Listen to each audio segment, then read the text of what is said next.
Bon, ben Laurent, je pense qu'on peut commencer. Bonjour à tous. On avait combien on avait? Je crois qu'on avait presque 280 inscrits, il me semble. Aujourd'hui, on est déjà à 102, 103. Je vois que ça continue à monter. 104, 105. Bon, on va attendre encore une petite minute pour avoir un maximum de présents.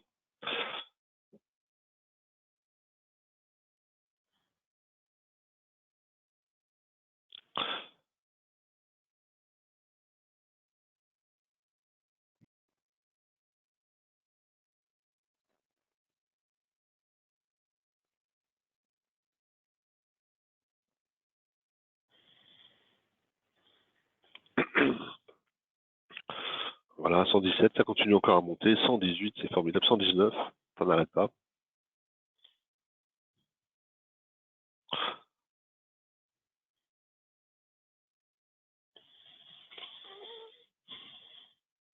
Voilà, 123, 124. Bonjour, bienvenue à tous. 125.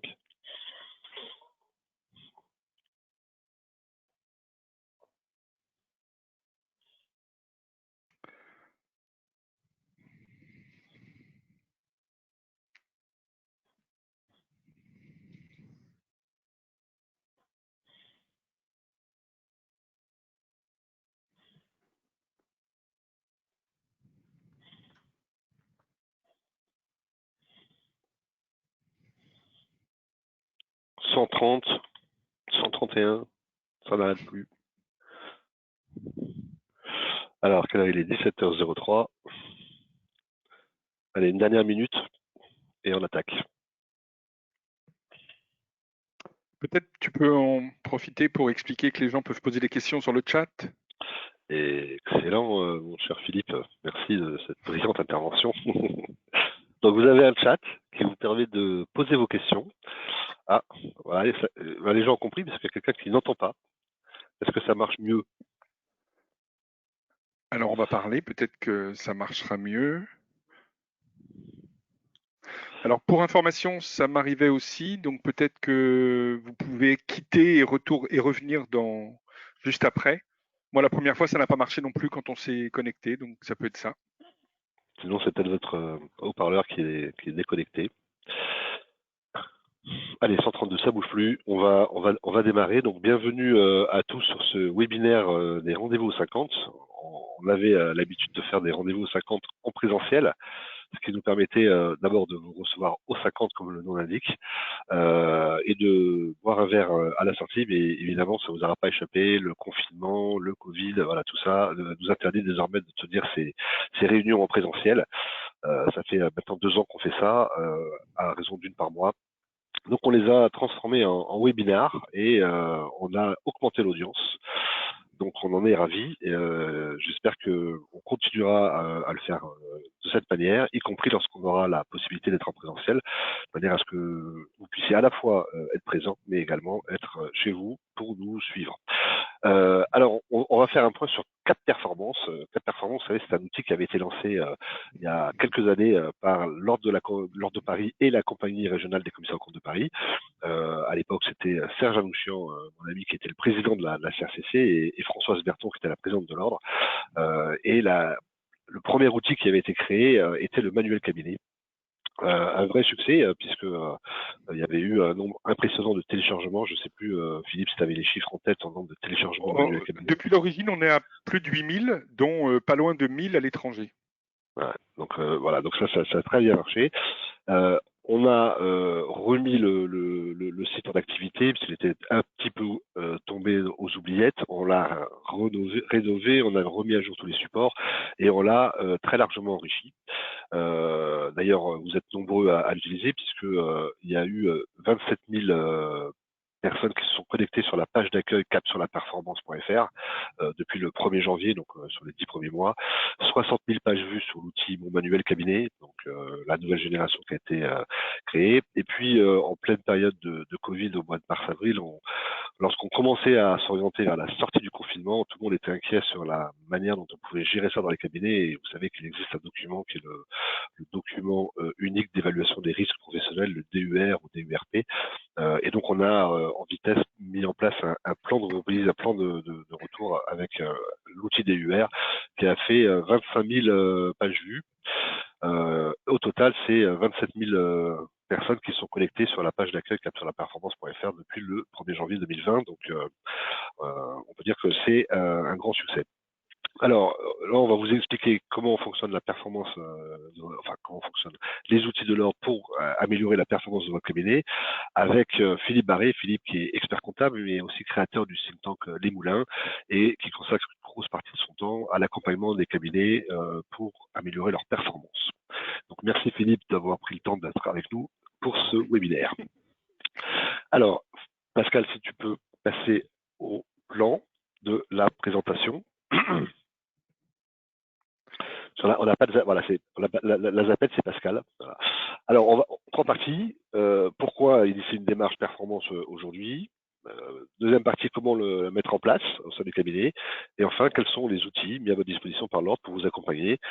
C'est très très compliqué de mettre tout ça en place tout seul. Donc, on a conçu des outils qui vont vous faire gagner du temps, vous simplifier la vie et vous permettre de vous guider dans cette étape importante.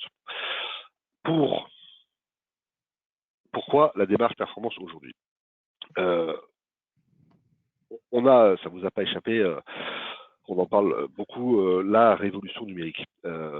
Pour pas mal de personnes, encore trop à bon sens, on entend parfois que le numérique n'est qu'une évolution technologique supplémentaire, qu'on a réussi à passer de la comptabilité à décalque à la comptabilité informatisée, du système mini décentralisé au micro, des micros portables, des portables. Voilà. Et donc qu'on est évidemment dans une évolution technologique qui continue à évoluer et qui se poursuit. L'analyse qu'on fait, et je pense que Philippe la partage à 100% avec moi, c'est qu'on n'est plus du tout dans le même niveau d'évolution technologique. On avait jusqu'à aujourd'hui connu en fait une amélioration de nos processus.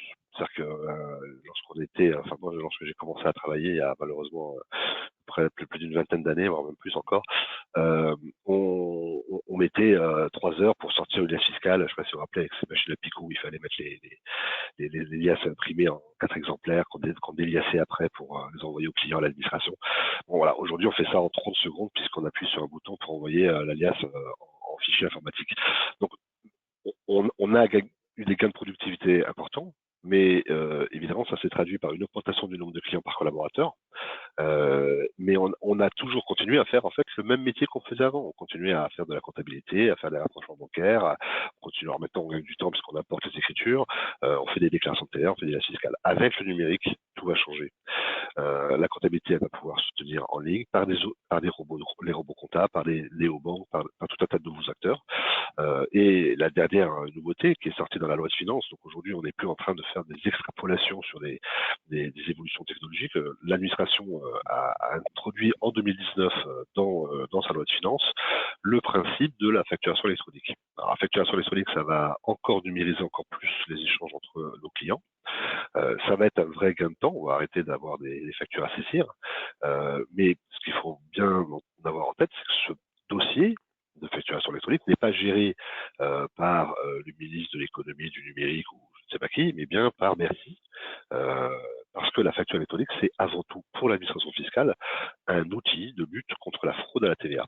Ça a été déployé dans de plus en plus de pays, notamment en Italie. Et en Italie, ils estiment avoir réussi à réduire le cap TVA, c'est-à-dire la différence entre ce qui est réellement caissé par l'État et ce qui devrait l'être en fonction de l'activité et du PIB du pays, de 3 milliards d'euros. Alors 3 milliards d'euros l'Italie, vous imaginez qu'en France, on a des marges importantes, sachant que l'administration fiscale estime le gap TVA en France à 15 milliards. Voilà. Donc ils auront évidemment prévu dans le dispositif légal de mettre en place cette facturation électronique qui sera systématiquement transmise en copie à l'administration fiscale. 4 objectifs pour l'administration fiscale: réduire le cap TVA, alléger le coût des contraintes et du poids du traitement de la facture pour les petites entreprises. Mais quand on parle de coût pour les petites entreprises, évidemment, on parle en fait de chiffre d'affaires pour les experts comptables. Hein. Les dépenses des uns sont les recettes des autres. Mieux suivre l'évolution de l'activité économique, c'est le troisième objectif de l'administration fiscale. Et le quatrième, évidemment, c'est de pouvoir adresser chaque mois aux TPE, PME, une déclaration de TVA pré-remplie avec à la fois la production, le chiffre d'affaires qui a été fait, mais également les factures d'achat qui auront été transmises par les fournisseurs de nos clients. Et donc, de plus en plus, on va avoir une sorte d'automatisation des process qui fait que l'obligation légale va être de moins en moins un moteur pour conduire un client à venir taper à notre porte. Alors, on sait que c'est pas avec ça qu'on gagne de l'argent, mais pourtant, c'est qu'avec ça que les clients viennent nous voir d'abord, après à nous de faire le job. Donc, ça veut dire qu'il faut qu'on fasse évoluer notre profession, notre activité, nos cabinets, d'un modèle où on répondait à la demande de nos clients, à un modèle où on est capable d'accompagner et d'offrir des services à nos clients sans que ce soit nécessairement des obligations légales. Donc on est dans une vraie rupture de modèle économique pour les experts comptables et donc engager cette démarche de performance nous semble absolument essentiel pour tous les cabinets.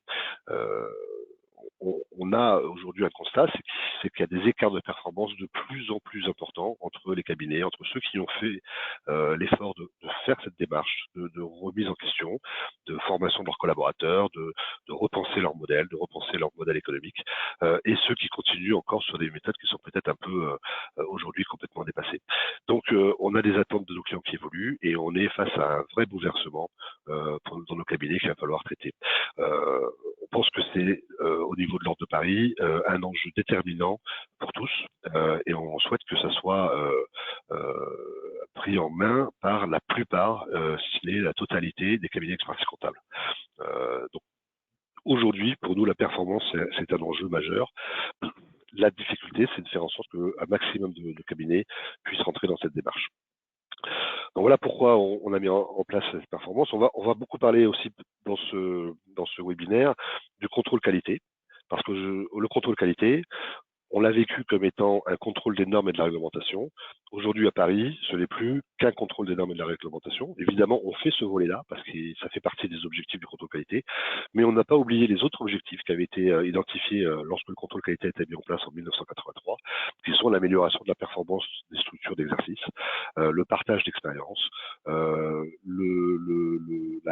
l'amélioration de la qualité du service qui est rendu au client. Donc, la plupart des outils qu'on va vous présenter aujourd'hui sont désormais utilisés dans le cadre du contrôle qualité, notamment la partie relative à la performance et à la mesure de la performance.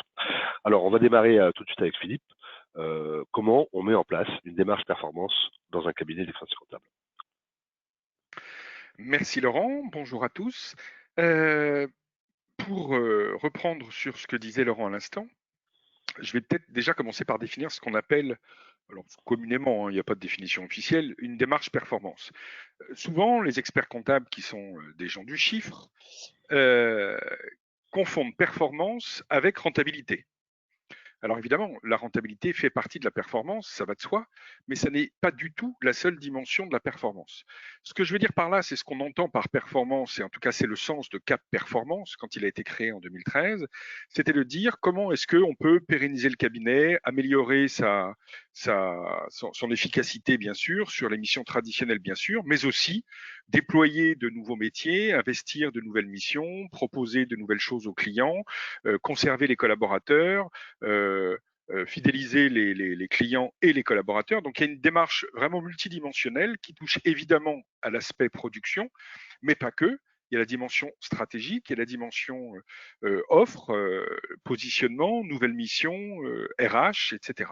Et donc en fait, tout cas performance au sens large, y compris les accompagnements que l'on vous présentera à la fin de cette intervention, portent sur la dimension globale de la performance et pas sur uniquement l'amélioration de la rentabilité.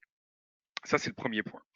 La deuxième chose, c'est que quand on l'a monté en 2013, on parlait de numérique, on parlait de choses comme ça, mais c'est allé extrêmement vite finalement. Il y a 5 ans, les premiers éditeurs qui font autre chose que de la compta n'existaient quasiment pas, puisque les premiers éditeurs, on s'en souvient, ils sont sortis au premier congrès de 2014, il y en avait un ou deux, et puis après, ils ont fait une déferlante à partir de 2015. Mais en fait, ce que disait Laurent sur la nouveauté de cette vague numérique par rapport à tout ce qu'on a vécu sur les dernières années. Alors moi, j'ai une dizaine de plus que Laurent, donc moi, c'est plus de 30 ans que je travaille. C'est que jusqu'à maintenant, toutes les nouvelles technologies, les fameuses NTI, comme on les a appelées pendant 20 ans, elles avaient un impact exclusivement sur les process de production.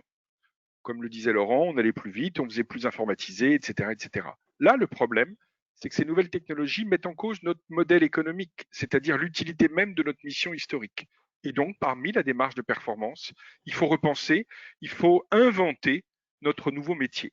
Alors, je ne vous dis pas que vous allez développer des missions de cours de cuisine sur Internet ou cours de yoga, etc. Parce que vous pouvez, hein, si vous demandez la spécialisation, vous pouvez peut-être l'obtenir. Mais ce que je veux dire, c'est que on a des collaborateurs, on a des clients, on a des savoir-faire, on a des compétences, et donc euh, on va pouvoir utiliser tout ça, mixer un peu tout ça, et voir qu'il y a des missions qui sont parfaitement accessibles à tous les cabinets, y compris les petits cabinets où il y a 3 collaborateurs, que ces missions, elles sont pérennes, qu'elles peuvent être faites par des collaborateurs actuels du cabinet, et que pour ça, il faut mettre une démarche. Je ne vais pas vous raconter des belles histoires, je ne vais pas vous dire qu'il suffit de décider et que la semaine prochaine, vous achetez à la FNAC un kit, vous le téléchargez et puis le lendemain, vous facturez. C'est pas vrai. Euh, il faut changer, il va falloir changer des choses, il va falloir bouger un peu, et même beaucoup pour certains. Mais malheureusement, on n'a pas le choix. C'est-à-dire que ce serait bien plus sympa si on n'avait rien à faire et qu'on attende que les clients nous demandent et qu'on sache tout de suite faire et qu'on ait les bons outils, les bons collaborateurs. C'est pas le cas. Mais c'est tout à fait faisable, comme le disait Laurent tout à l'heure. Il y a des cabinets, et c'est pas forcément que les gros, c'est pas vrai, qui s'en sortent très bien en ayant développé ces nouvelles missions avec juste un peu de bon sens, évidemment un peu de travail, mais sans avoir remplacé tous les collaborateurs en ayant gardé l'équipe d'avant. Alors, comment on fait pour faire cette fameuse démarche de performance pour y arriver? Alors, en fait, il y a différentes étapes sur lesquelles on va revenir évidemment parce que c'est quelque chose qui est un peu long, mais on va venir étape par étape pour que ce soit concret évidemment. La première chose, c'est qu'il faut comprendre ce qui se passe. Alors, si vous êtes là aujourd'hui, c'est probablement que le sujet de la performance vous interroge, en tout cas vous questionne, et que vous vous dites, c'est vrai que mon cabinet a baissé, a perdu de la rentabilité, c'est vrai que j'ai du mal à recruter, c'est vrai que j'ai un peu de mal à développer le chiffre d'affaires, que les honoraires par client baissent, etc. Donc voilà. En fait, c'est pas la peine de faire des constats sans en tirer les conséquences. Il faut essayer de comprendre pourquoi il se passe tout ça. Ben, il se passe tout ça pour toutes les raisons qu'a développé Laurent juste avant. Les clients changent, les collaborateurs changent. Moi, je le vois, j'ai des enfants qui ont l'âge d'être des clients ou des collaborateurs. Je peux vous dire que leur comportement n'est pas celui que moi j'avais quand j'avais leur âge. Donc, c'est vrai partout. Ils n'ont pas la même façon de voir les choses. Il faut s'y habituer. On a quand même de plus en plus de clients qui ont moins de 40 ans et donc qui ont des exigences qui ne sont pas les mêmes que les clients qui ont plus de 50 ans. La deuxième chose, c'est que ces comportements, ces changements, pardon, il faut comprendre leur origine et comprendre que c'est une évolution qui est pérenne. Autrement dit, on ne reviendra pas en arrière, on ne va pas revenir comme avant et les clients ne redemanderont pas des bilans parce que les bilans, ça ne les intéresse pas et donc voilà. Mais ça, il faut qu'on le comprenne, il faut que les patrons de cabinet le comprennent et il faut qu'ils l'expliquent à leurs collaborateurs. Alors quand je dis qu'ils l'expliquent à leurs collaborateurs, il faut certainement qu'ils transmettent l'information à leurs collaborateurs et sans cramer ce qui va suivre après, ce que je veux dire, c'est que je ne suis pas sûr que toujours le dirigeant du cabinet soit le mieux placé pour expliquer ces choses-là à son équipe. L'ordre a développé par exemple des séminaires pour justement expliquer, pour acculturer les collaborateurs à ce qui va changer et pour leur faire prendre conscience eux-mêmes qu'ils ont leur destin entre leurs mains et qu'il faut se bouger. La deuxième chose, c'est ensuite anticiper les conséquences de tous ces changements et de toutes ces mutations, etc., sur son cabinet. Concrètement, moi, j'ai un jeu que j'aime bien faire avec les cabinets que j'accompagne. Je commence par leur dire, mais concrètement, vous avez un chiffre d'affaires de 100 aujourd'hui, comment il serait parti? Et à votre avis, dans 5 ans, dans 6 ans, la comptabilité qui représente 100 000 euros de chiffre d'affaires aujourd'hui, ça représentera combien dans 5 ans? Et là, on les oblige à se poser des questions. Et donc, ça veut dire qu'il faut mesurer l'impact. C'est-à-dire que si on ne fait rien, qu'est-ce qui se passera dans 5 ans? Et là, il ne s'agit pas d'affoler tout le monde, il ne s'agit pas de faire peur, inutilement, etc. Il s'agit juste de se dire que on a 2, 3, 4, 5 ans pour changer les choses, pour bouger, pour réagir. Je répète, une phrase que je dis souvent, c'est pas l'automatisation qui va tuer les cabinets, c'est leur immobilisme. Autrement dit, c'est la non-réaction qui va tuer les cabinets ou qui va tuer les collaborateurs d'ailleurs. C'est pas du tout la transition numérique ou l'automatisation ou les logiciels qui font la compta à 30 balles par mois. Bien sûr, ça va pas simplifier les choses. Bien sûr, ça va secouer. Bien sûr, ça va nous obliger à nous repenser, à avoir notre utilité. Mais c'est pas ça qui va nous tuer. C'est le fait de regarder passer le train et de ne pas vouloir monter à aucun moment. Une fois qu'on a anticipé les enjeux, qu'on a compris ce qui allait se passer, une fois qu'on a pris conscience qu'il fallait se bouger et qu'on a embarqué l'équipe, il va falloir euh, voir tout ce qu'il va falloir changer au sein du cabinet à cause de cette transformation numérique. Alors, on va reprendre le modèle économique, par exemple, si on reprend les idées qui sont proposées là, le modèle économique, il va changer parce que l'essentiel de nos revenus ne viendront pas des missions d'aujourd'hui. On va devoir de plus en plus développer des nouvelles missions, et ces nouvelles missions, elles vont peu à peu prendre le pas sur les missions traditionnelles. Je prends un exemple. Dans l'étude des moulins, la dernière étude des moulins qui a été faite l'été dernier, enfin qui a été finie l'été dernier, nous avons fait un sondage auprès de la profession. Il y a 750 cabinets qui ont répondu et ils ont conclu qu'aujourd'hui, les missions d'accompagnement, des nouvelles missions d'accompagnement représentaient aujourd'hui moins de 8% et qu'elles représenteront 20% à l'horizon de 5 ans. Ce qui veut dire qu'il va y avoir une augmentation significative de ces missions-là et corrélativement une baisse des missions traditionnelles de tenue de comptabilité. Ça ne se fera pas tout seul et je vous rappelle que ça, pour y arriver, il va falloir inventer ces nouvelles missions, enfin pas les inventer, mais les mettre en œuvre. Là encore, l'ordre propose des outils, propose des formations, vous aide à trouver des solutions pour y arriver. Mais c'est vraiment l'enjeu de demain, comment on fait pour développer des nouvelles sources de revenus, des nouveaux gisements d'activité. Évidemment, la production. Autre sujet sur lequel il va falloir venir de manière très régulière, la production, ça veut dire revoir les process, revoir les méthodes, revoir les outils. Ensuite, on va devoir revoir le management, les méthodes managériales, les ressources humaines, la gestion, comment on va faire, le marketing et la relation client, la communication. Donc tout ça, je redévelopperai juste après, mais il faut bien avoir conscience qu'il n'y a aucune fonction du cabinet qui va être épargnée. Le marketing, aujourd'hui, j'ai bien conscience qu'il y a peut-être un cabinet sur deux qui n'a pas de site internet. Peut-être que c'était pas nécessaire. Moi, je travaille avec beaucoup de cabinets. Récemment, il y a un cabinet qui me dit j'arrive pas à recruter. Donc, j'essaie de discuter 10 minutes avec lui. Au bout de 10 minutes, j'apprends qu'il n'a pas de site internet, etc., etc. Et en fait, l'agence de recrutement lui a dit, mais le collaborateur, la première chose qu'il fait quand on lui demande de le recruter dans un cabinet, il va voir s'il y a un site internet. S'il n'arrive pas à avoir un site internet, il n'a pas envie d'être associé à un cabinet qui n'est pas moderne, dans lequel il n'a pas envie de travailler.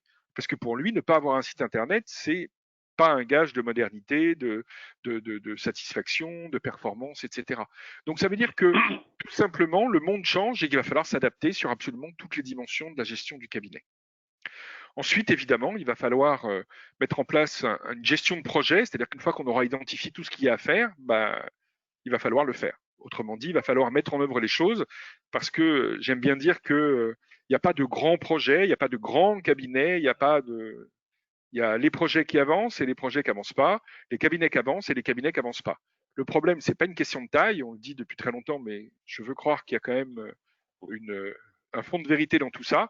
C'est juste une question de se bouger, c'est juste une question de mettre en œuvre les choses. Mettre en œuvre les choses, ça nécessite pas de recruter 5 personnes pour faire des choses, ça nécessite que tout le monde s'y mette parce que tout le monde a envie de partager un projet ensemble.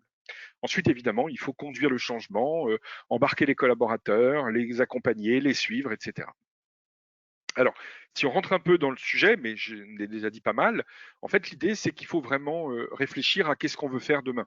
Quel est le cabinet qu'on veut avoir dans 5 ans Qu'est-ce qu'on va faire demain comme type de métier? Alors, il y a des modèles qui sont en ce moment dits émergents, donc la spécialisation, ça représentera peut-être, je sais pas, 10% des cabinets, peut-être 5% des cabinets qui décideront de consacrer l'essentiel de leur activité à un secteur d'activité ou à une mission, la fiscalité, le tel secteur d'activité, l'immobilier, la banque ou je ne sais.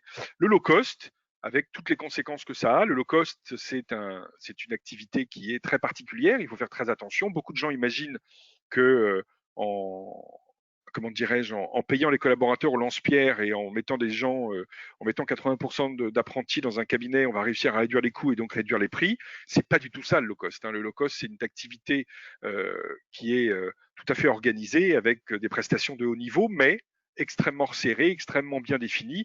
Et c'est vraiment de la chirurgie, le low cost. Il faut être vraiment extrêmement précis parce que s'il y a un petit dérapage, très vite, le modèle dérape. Et puis, il y a le full service. C'est de l'industrie. C'est plus de l'industrie que vous savez, c'est pas des choses qui sont faciles à faire en claquant. Ah non, le low cost, ceux qui ont essayé de mettre en place des stratégies de low cost, en général, l'ont fait en dehors de leur cabinet, en repartant d'une feuille blanche. Exactement. Parce qu'en fait, les méthodes et les techniques et les habitudes sont généralement tellement fortes qu'ils ont beaucoup de mal à les faire changer. Et en fait, je ne sais pas si vous avez suivi, mais il y a par exemple beaucoup d'entreprises qui ont créé des labs, des grandes entreprises qui ont créé des labs pour essayer d'innover Et en fait, elles ont essayé au début de le faire en interne, mais très rapidement, elles ont renoncé. Elles ont souvent externalisé dans des petites cellules de type de format start-up pour essayer d'innover parce qu'effectivement, les entreprises étaient rattrapées par les habitudes de l'équipe et c'était compliqué. Donc, le full service, c'est quoi? Le full service, c'est non plus d'aller chercher des clients nouveaux pour leur proposer les missions anciennes, mais d'aller chercher les clients anciens et de leur proposer des missions nouvelles en plus. Pourquoi? Parce qu'elles ont d'énormes besoins. Toutes les études le montrent depuis 20 ans. Tous les clients ont des besoins. Tous, tous, tous. Alors, ce n'est pas tous les mêmes, mais tous les clients ont des besoins en dehors de la sphère comptable traditionnelle et régalienne et réglementaire, pardon. Mais souvent, on n'y répond pas parce que, comme le disait Laurent, on n'a pas le temps. L'objectif de la stratégie, entre guillemets, full service, stratégie d'accompagnement, c'est de proposer plein d'autres choses à nos clients. Évidemment, je ne le dis pas, mais parce que ça va sans dire, il est évident que pour ça, il faut avoir une offre, d'avoir une idée claire de ce qu'on veut proposer à nos clients. Et évidemment, toutes ces prestations doivent être facturées. D'accord? Donc l'objectif, c'est de remplacer des honoraires de tenue de comptabilité qui vont se réduire petit à petit, ne pas attendre qu'ils se réduisent de trop et proposer très vite de nouvelles missions pour compenser les missions, la baisse des honoraires sur les missions traditionnelles. Alors on va le voir dans quelques minutes. Vous avez pour ça des outils, notamment dans le site Cap Performance. On vous en reparlera tout à l'heure. Mais l'idée, c'est que vraiment, il faut s'y mettre, il faut avoir une réflexion stratégique qui ne nécessite pas de passer une semaine en s'enfermant dans un monastère. Hein. C'est juste travailler à quelques-uns, jamais seul, réfléchir à ce qu'on sait faire, quelles sont nos forces, quels sont les collaborateurs qui ont envie de se lancer avec nous, comment on peut faire pour répondre aux besoins des clients qu'on identifie souvent mal et leur proposer des solutions. Et il faut aussi se poser la question de savoir ce qu'on aime faire et ce qu'on a envie de faire. Parce que si on n'est pas dans un modèle qui nous plaît, qui nous intéresse, on va pas être motivé pour le faire. Donc le plaisir et le bonheur qu'on peut prendre à mettre en œuvre ce qu'on fait. En ce qui concerne la spécialisation, c'est aussi une voie il faut le signaler, qui nécessite une montée en compétence de l'expert comptable ou des associés dans un domaine particulier. C'est-à-dire que lorsqu'on est spécialiste, on a vocation à facturer du conseil. Mais évidemment, pour facturer du conseil, il faut être un spécialiste. Quand vous allez voir un avocat, vous allez voir un avocat spécialisé dans un domaine, et le type, il est expert dans ce qu'il fait. Et c'est le seul moyen pour pouvoir facturer des prestations de conseil. On ne facture pas des prestations de conseil quand on a une offre de service qui est la même que celle des autres. Donc là, on parle évidemment de la spécialisation métier. Si vous êtes sur une spécialisation sectorielle, là, c'est un autre choix. C'est-à-dire que vous décidez de sélectionner que des clients qui sont dans le même secteur d'activité. C'est une stratégie qui est intéressante en ce fait qu'elle permet d'avoir des gains de productivité importants, puisque évidemment les mêmes problèmes se répètent et donc on peut automatiser un certain nombre de process. Il y a un risque évidemment, c'est de se retrouver avec des conséquences systémiques en cas de crise. Les cabinets qui sont aujourd'hui spécialisés dans les CHR, c'est un peu compliqué, dans l'événementiel. J'ai des copains qui sont beaucoup dans le culturel. Voilà. Donc là, vous avez tout un pan de votre activité qui se retrouve être en situation délicate et évidemment ça a un impact économique sur votre cabinet qui est spécialisé sur un secteur d'activité bien précis. Donc voilà, donc il n'y a pas de modèle économique parfait. Ils ont tous un avantage et des inconvénients, mais celui qui me semble être le plus simple et le plus généraliste, parce qu'on est d'abord, c'est des généralistes, c'est l'orientation vers un full service, c'est-à-dire commencer par enrichir nos prestations classiques par des missions d'accompagnement et les étendre au fur et à mesure, et on n'est pas obligé de passer de tout à rien. On peut évidemment y aller progressivement et dans le temps. Tout à fait. L'avantage, c'est que le full service permet de garder tous nos clients. C'est-à-dire que la spécialisation, si vous dites je vais me spécialiser dans l'immobilier par exemple, si vous avez que 20% actuellement de votre clientèle qui est dans l'immobilier, qu'est-ce que vous faites des 80% qui restent? Et donc c'est compliqué. Alors que le full service présente cet avantage, c'est que l'objectif, c'est vraiment d'augmenter le panier de prestations pour tous les clients actuels. Et donc ça veut dire que c'est accessible à tous les cabinets, pardon. Et en plus, comme vous gardez les mêmes collaborateurs pour faire ces nouvelles missions, bien sûr, il faudra former les collaborateurs, mais vous gardez les mêmes collaborateurs. Ça veut dire que vous gardez les mêmes collaborateurs, vous gardez les mêmes clients. Vous avez quand même pas mal je dirais, de marches qui sont déjà franchies. Donc évidemment, pour y arriver, on a dit, on fait un diagnostic. Évidemment, comme le rappelait Laurent, on ne va pas choisir une prestation qui ne nous intéresse pas. Moi, je crois que le secret de la réussite, c'est le plaisir, évidemment. Donc, ça veut dire qu'on va choisir les collaborateurs qui ont le plus envie de se lancer, les clients qui ont le plus envie qu'on les accompagne, les thématiques ou les missions qui sont les plus sympas, les plus intéressantes ou sur lesquelles vous vous sentez le plus à l'aise. Et évidemment, on ne commence pas par monter la montagne par la face nord. On commence par les choses les plus faciles et puis petit à petit, on va acquérir de l'expérience, ce qui nous permettra de déployer sur des clients plus compliqués ou avec des collaborateurs moins enthousiastes ou moins comment dirais-je, d'un niveau moins autonome. Alors évidemment, une fois qu'on s'est mis d'accord sur qu'est-ce qu'on va faire demain, la question c'est comment on va le faire demain. Donc pour ça, il faut faire un plan d'action parce que pas de ce qu'on appelle souvent la to-do list ou ce qu'on appelle tout ça. Non, encore une seconde. Voilà. Donc, il faut élaborer le plan d'action de manière très claire, c'est-à-dire qui va faire quoi, quand. Et là, le plan d'action, de manière très claire, c'est pas les 2 associés ou les 3 associés qui vont se répartir tout ce qu'il y a à faire. Sinon, je peux vous garantir une chose, c'est que ça ne marchera jamais. Il y a un vieux proverbe africain que j'aime beaucoup qui dit tout seul on va plus vite, ensemble on va plus loin. Le nombre de cabinets le nombre d'associés de cabinets, de dirigeants de cabinets et de cabinets qui se sont brûlés les ailes parce qu'ils se sont dit attends, si je commence à demander l'avis de tout le monde, si je commence à demander à droite à gauche, les collaborateurs ils sont mous, ils avancent pas, ils comprennent rien, etc. Je vais y aller tout seul, ce sera bien plus simple. En général, ils vous rappellent 3 ans après en disant on n'a pas bougé d'un millimètre depuis il y a 3 ans. Donc en fait, ce qu'il faut, c'est vraiment avoir conscience que le projet il marchera que si tout le monde s'y met. Il faut que tout le monde participe à son niveau, que ce soit l'assistante qui répond au téléphone, que ce soit le collaborateur junior qui vient d'arriver, l'apprenti, ou bien le responsable du département social, un associé, tout ça. Donc vraiment, il faut partager tout ça. Si c'est pas partagé, il se passera rien. C'est l'intérêt d'avoir un projet cabinet, c'est-à-dire de pouvoir aligner tout le monde dans une même direction. D'abord, aujourd'hui, on a de plus en plus de collaborateurs qui ont besoin d'avoir du sens dans ce qu'ils font. Et le fait de savoir qu'ils participent à un projet commun qui avec un objectif qui est l'enchantement du client, l'accompagnement du client, ceci, cela, est un élément moteur. D'abord pour les fidéliser, mais ensuite pour les entraîner et réussir le changement. Sans ça, c'est très compliqué. Mais Philippe, je vais introduire la slide d'après, parce qu'on verra tout ce qu'on dit, les gens nous répondent tout de suite. D'accord, mais aujourd'hui, j'ai pas le temps. TVA, liasse fiscale, bilan. Alors, on y va. Hein, tu fais le teasing, c'est très fort. j'ai ça. Donc, n'importe comment. Donc, tout ce qu'on a dit avant est vrai. C'est les aspects un peu stratégiques et un peu la grande démarche. Maintenant, soyons clairs. Il n'y aura aucun changement dans le cabinet. Il ne se passera rien, même si vous avez la volonté stratégique, même si vous avez des collaborateurs brillants, même si vous êtes super motivé, même si tout ce que vous voulez, si vous n'avez pas le temps d'avancer le projet. Et donc la condition sine qua non, il ne pourra pas y avoir de performance, de nouvelles missions, quoi que ce soit, si vous ne gagnez pas beaucoup de temps sur la production traditionnelle. Et pour gagner du temps sur la production traditionnelle, j'entends souvent dire que quand vous prenez tel logiciel, vous gagnez 40% du temps de production. C'est totalement bidon. J'entends dire que vous allez gagner un collaborateur, vous allez économiser. C'est faux. Si vous ne travaillez pas sur les 2 ressources nécessaires pour améliorer la performance de votre cabinet, ça restera bancal et vous n'avancerez pas et vous conclurez que le logiciel n'est pas bon alors que ce n'est pas le logiciel qui est en cause. Pour pouvoir gagner du temps, il faut d'abord avoir des nouveaux outils, ça c'est sûr et certain. Il faut arrêter de faire de la captation de données, de la saisie de données humainement. Il faut le confier à des logiciels qui maintenant sont extrêmement performants. Est-ce qu'ils sont parfaits? Non. Est-ce qu'ils seront mieux dans un an? Oui. Est-ce qu'ils sont 10 fois mieux qu'il y a 2 ans? C'est une évidence.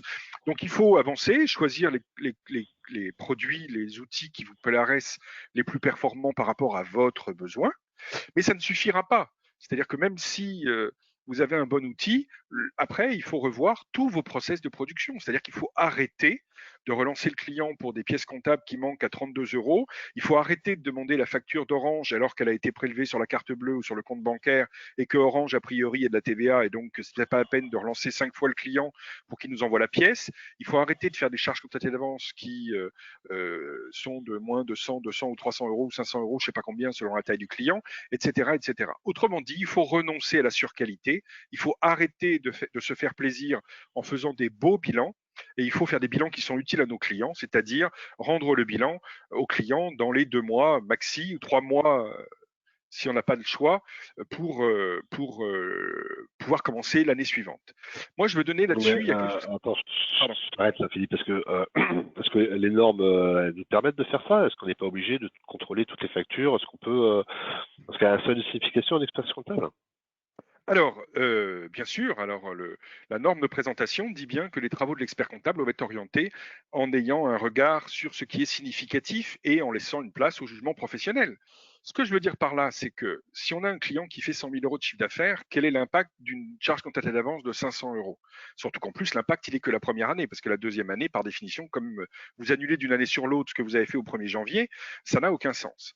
Alors, de manière très claire, il faut bien comprendre que ça, c'est absolument essentiel. C'est-à-dire que moi, j'ai accompagné plein de cabinets qui avaient des super projets et leurs projets n'avançaient pas, ils se démoralisaient. Pourquoi? Et ils en voulaient aux équipes et enfin, ça devenait ce qui était censé être super est devenu assez rapidement l'enfer. Pourquoi? Parce qu'en fait, ils n'ont pas avancé sur l'accélération de la production en parallèle de leur projet stratégique. Et l'amélioration de la production, de la performance, ça veut dire qu'il faut remplacer du temps homme par du temps machine. Mettons que vous passiez 25 heures sur un dossier, il faut arrêter et en passer maxi 15. D'accord? Et les 10 heures que vous allez économiser, c'est ces 10 heures-là qu'il faut transformer en valeur ajoutée pour le client. C'est-à-dire que vous avez par exemple 1 heure par mois pour lui donner, pour lui faire un rendez-vous d'une demi-heure au début, ou bien 1 heure par trimestre par exemple, et lui apporter de l'information sur la gestion de son entreprise. Parce qu'en plus, c'est en ayant des rendez-vous avec lui que vous allez développer plein de nouvelles missions, que là, il sera prêt à payer. Parce que vous dites le client, il ne veut pas payer les honoraires, ce qui est souvent vrai, parce que honnêtement, payer quelqu'un pour pouvoir payer nos impôts, c'est pas franchement réjouissant. Alors que si la personne en question vous apporte de l'information pour vous aider à travailler moins, pour vous aider à gagner plus d'argent, pour vous aider à pérenniser vos salariés, pour vous aider à investir, pour savoir s'il faut financer, pour gérer la trésorerie de votre entreprise, pour comment dirais-je, la sécuriser, enfin, il y a plein de choses pour relancer, pour que lui-même encaisse plus facilement l'argent de ses propres clients. Il n'a pas le temps de relancer, il ne sait pas le faire. Vous allez avoir du monde, vous allez gagner 10 heures par dossier. Donc, c'est comme ça qu'on va utiliser le temps. Donc, la problématique numéro un, c'est vraiment de penser très vite à réduire le temps de production. Si vous ne réduisez pas ce temps en utilisant des outils de production modernes et en revoyant toutes vos méthodes de production, le problème, c'est que vous ne pourrez pas passer à l'étape d'après. C'est un blocage, c'est le sésame pour passer à la suite. Ouais, mais les normes disent qu'il faut qu'on fasse des feuilles de travail sur tous les comptes, qu'on documente tous nos dossiers. Ah bon? Absolument pas. C'est-à-dire que les normes, je pense que, bon, quand je serai à la retraite, j'écrirai un livre sur les normes, fantasmes et réalité, ou je ne sais quoi, parce que on l'a vu encore récemment, l'Ordre des experts comptables a développé pour les contrôleurs qualité et les contrôlés qualité une formation en ligne sur les normes, et on l'a fait tester à pas mal d'experts comptables, et en fait, il y a des non-dits sur les normes, il y a des incompréhensions, mais qui sont légitimes, et en fait, les confrères voulant bien faire, ils font trop bien, et ils créent eux-mêmes de la surqualité qui n'a pas de sens. Je prends un exemple, alors c'est toujours le même exemple, je suis désolé, mais je pourrais changer de compte, vous me direz, mais quand vous avez une SARL qui a le même capital social depuis 22 ans, un capital social de 10 000 euros, quel est l'intérêt de faire une feuille de travail sur le compte capital social, sachant qu'il ne s'est rien passé, que vous faites le juridique et que vous savez bien qu'il n'y a pas eu d'augmentation de capital? Et donc, c'est quoi l'enjeu? Rappelez-vous que vous faites ça depuis 22 ans dans la même SARL, que vous passez 3 minutes ou 5 minutes chaque année, que vous faites ça sur tous les clients du cabinet. Et rien que sur le compte 101, j'ai pris un compte au début pour que vous puissiez imaginer que c'est vrai pour beaucoup d'autres. Eh bien voilà, quand j'entends dans les cabinets qu'il faut absolument checker que vous avez bien 12 factures, pardon, 12 factures de Orange ou de SFR pour s'assurer qu'il n'y a pas une facture qui est passée à la trappe, mais je vais vous dire d'abord comment elle pourrait passer à la trappe vu qu'elle est comptabilisée, vu qu'elle est prélevée automatiquement. Et si d'aventure elle était passée à la trappe, qu'est-ce que ça peut donner? Récemment, j'accompagne un cabinet et un collaborateur et l'expert comptable aussi me disait, ce qui est compliqué, c'est quand les clients ils vont chez Carrefour ou chez Leclerc, etc., et qu'ils achètent plein de choses. Donc, il y a des choses qui sont des matières premières pour produire, et puis après, il y a des choses, ils achètent de la papeterie, ils achètent une agrafeuse, ils achètent tout ça. Et donc, le plus compliqué, c'est de tout dispatcher. On passe, je ne sais pas combien de temps à dispatcher pour le mettre dans les bons comptes. Honnêtement, tout ça, ça va dans les 60. Et honnêtement, au bout d'un moment, ça ira dans la même case de l'alias fiscal. Donc, c'est quoi l'intérêt de passer une demi-heure à essayer de décortiquer une facture de Carrefour pour savoir que 90% va aller en matière ou en achat de marchandises ou en je ne sais quoi? Enfin, au bout d'un moment, il faut savoir si ce qu'on fait est utile et surtout utile au client dans le cadre de sa prise de décision. Tout le reste, c'est une activité qui, pour s'occuper, mais c'est certainement pas une utilité pour les clients. Et moi, je comprends très bien le client qui n'a pas envie de payer le collaborateur qui passe un quart d'heure à essayer de savoir ce qu'il a acheté, à quel rayon il était, ou je ne sais quoi. Pour les notes de frais, aujourd'hui, comment on fait? On doit les vérifier, les pointer, s'assurer qu'on les a toutes? Alors, les notes de frais, il y a plein de solutions. La première solution déjà, c'est d'avoir un logiciel qui permet, vous prenez votre téléphone, vous faites clic-clac, et les différentes notes de frais, elles sont comptabilisées. Ça, c'est le premier point. Si vous avez dans une entreprise un peu plus importante, par exemple que les notes de frais, elles sont validées par un patron avant d'être remboursées, bah, pareil, vous avez des logiciels qui font ça. Vous avez un workflow, mais les logiciels, ils sont tout à fait accessibles, y compris à des petits cabinets. Si jamais vous n'avez pas ce logiciel-là, ce qui est une erreur, mais OK, vous avez même des logiciels qui font les notes de frais et qui permettent après de perdre les factures, les facturettes des commerçants chez qui vous êtes allé, parce qu'en fait, ça vaut force de preuve.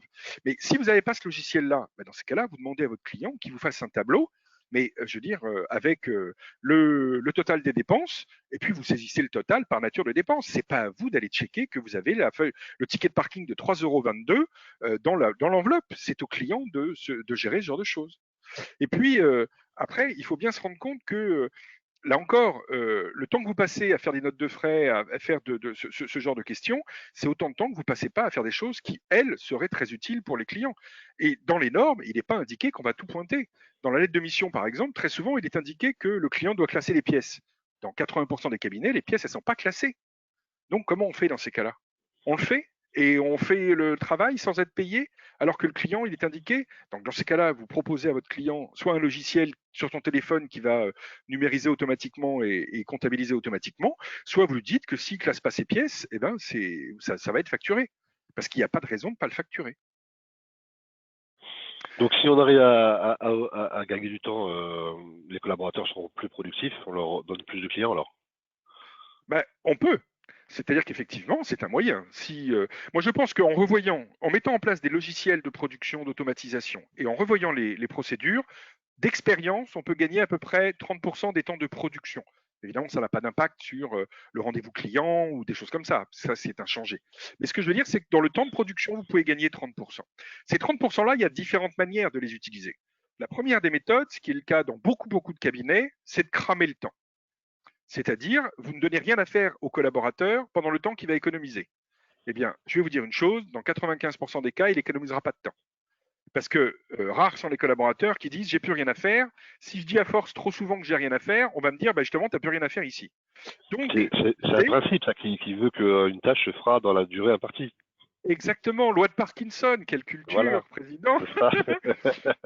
La loi de Parkinson, elle dit le travail est fait dans tout le temps qu'on vous donne. Et d'ailleurs, vous le voyez bien vous-même, quand vous demandez une note ou quand un client vous demande une note, s'il vous donne 2 heures, vous la faites en 2 heures, ce sera une synthèse. S'il vous donne 3 jours, évidemment, ce sera un rapport extrêmement détaillé, mais vous l'aurez fait dans les 3 jours. Donc vous allez consommer tout le temps que vous avez, c'est comme l'oxygène, ça prend toute la place disponible.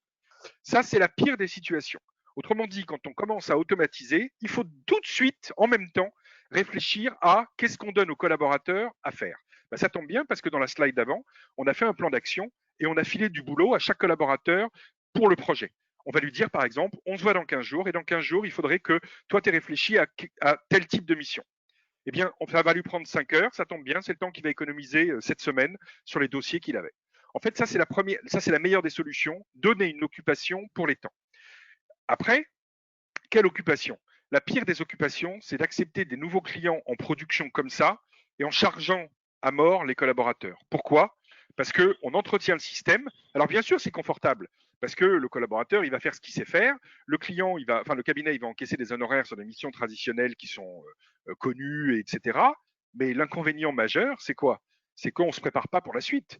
Et du coup, moi, je dis souvent que les nouvelles missions, c'est vraiment sauter dans le grand bain. C'est-à-dire, voilà. Donc, il y a deux possibilités. Si vous ne savez pas trop bien nager parce que vous n'avez jamais appris ou alors vous avez appris il y a très longtemps, il y a deux possibilités. Soit vous sautez du grand bain en commençant, en vous mettant au bord de la piscine et puis vous tentez, vous mouillez un pied, vous allez voir ce qui va se passer. Après, vous sautez du plongeon, après du plongeoir, après vous vous mettez au plongeoir de 1,50 m ou 2 mètres. Et puis comme ça, de mois en mois, vous allez monter d'1 mètre. Et puis dans 3-4 ans, quand il faudra sauter du plongeoir de 10 mètres, vous saurez faire. Soit vous êtes audacieux et que vous vous dites après tout, il n'y a pas de raison que j'y arrive pas, j'y ai toujours réussi. Bon d'accord, je sais pas nager, d'accord, j'ai jamais sauté du plongeoir, mais il n'y a pas de raison que j'y arrive pas puisque les autres y arrivent. Et dans ces cas-là, bah, vous attendez la dernière minute et puis là pour le coup, on aura des catastrophes. Mais d'expérience, alors si je peux parler un peu de manière dont je fonctionne, mais on fait en sorte d'avoir des collaborateurs qui ne sont pas chargés au sein de mon cabinet. Bien sûr. on veut qu'ils aient à peu près 120 heures de travail par mois. En vérité, c'est le seul moyen de pouvoir faire des missions exceptionnelles et de pouvoir gérer les à-coups, les demandes particulières, l'arrivée d'un nouveau client, une demande de situation, un accompagnement pour... Voilà. Et c'est ces honoraires-là qu'on n'aurait pas pu faire si on avait des collaborateurs qui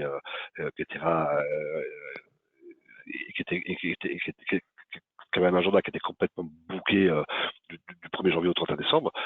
Et donc, le principe, c'est de se dire, même si c'est pas du chiffre d'affaires qui est acquis, qui est récurrent, qui est signé au 1er janvier, ce chiffre d'affaires-là, on va le faire parce que les clients ont des besoins permanents. Et si on n'est pas capable de répondre à ces besoins permanents parce qu'on n'a pas les ressources disponibles pour le faire, on le fera jamais, ce chiffre d'affaires, il est perdu. Et donc, le problème, en fait, qu'on a pour la plupart d'entre nous, c'est pas la demande de nos clients, c'est l'offre de nos cabinets. Si on est capable d'avoir un peu de souplesse en termes de disponibilité de nos collaborateurs et qui sont formés pour ça, et c'est notre job de les accompagner, eh bien dans ce cas-là, on va pouvoir augmenter le chiffre d'affaires rien que sur la clientèle existante, parce qu'on est capable de faire des missions supplémentaires ou des missions d'accompagnement qu'on n'aurait pas pu imaginer au départ et qu'on n'aurait pas pu faire si on avait que des collaborateurs qui étaient full en termes de temps d'occupation avec le dossier. Donc évidemment, il faut avoir un peu de souplesse.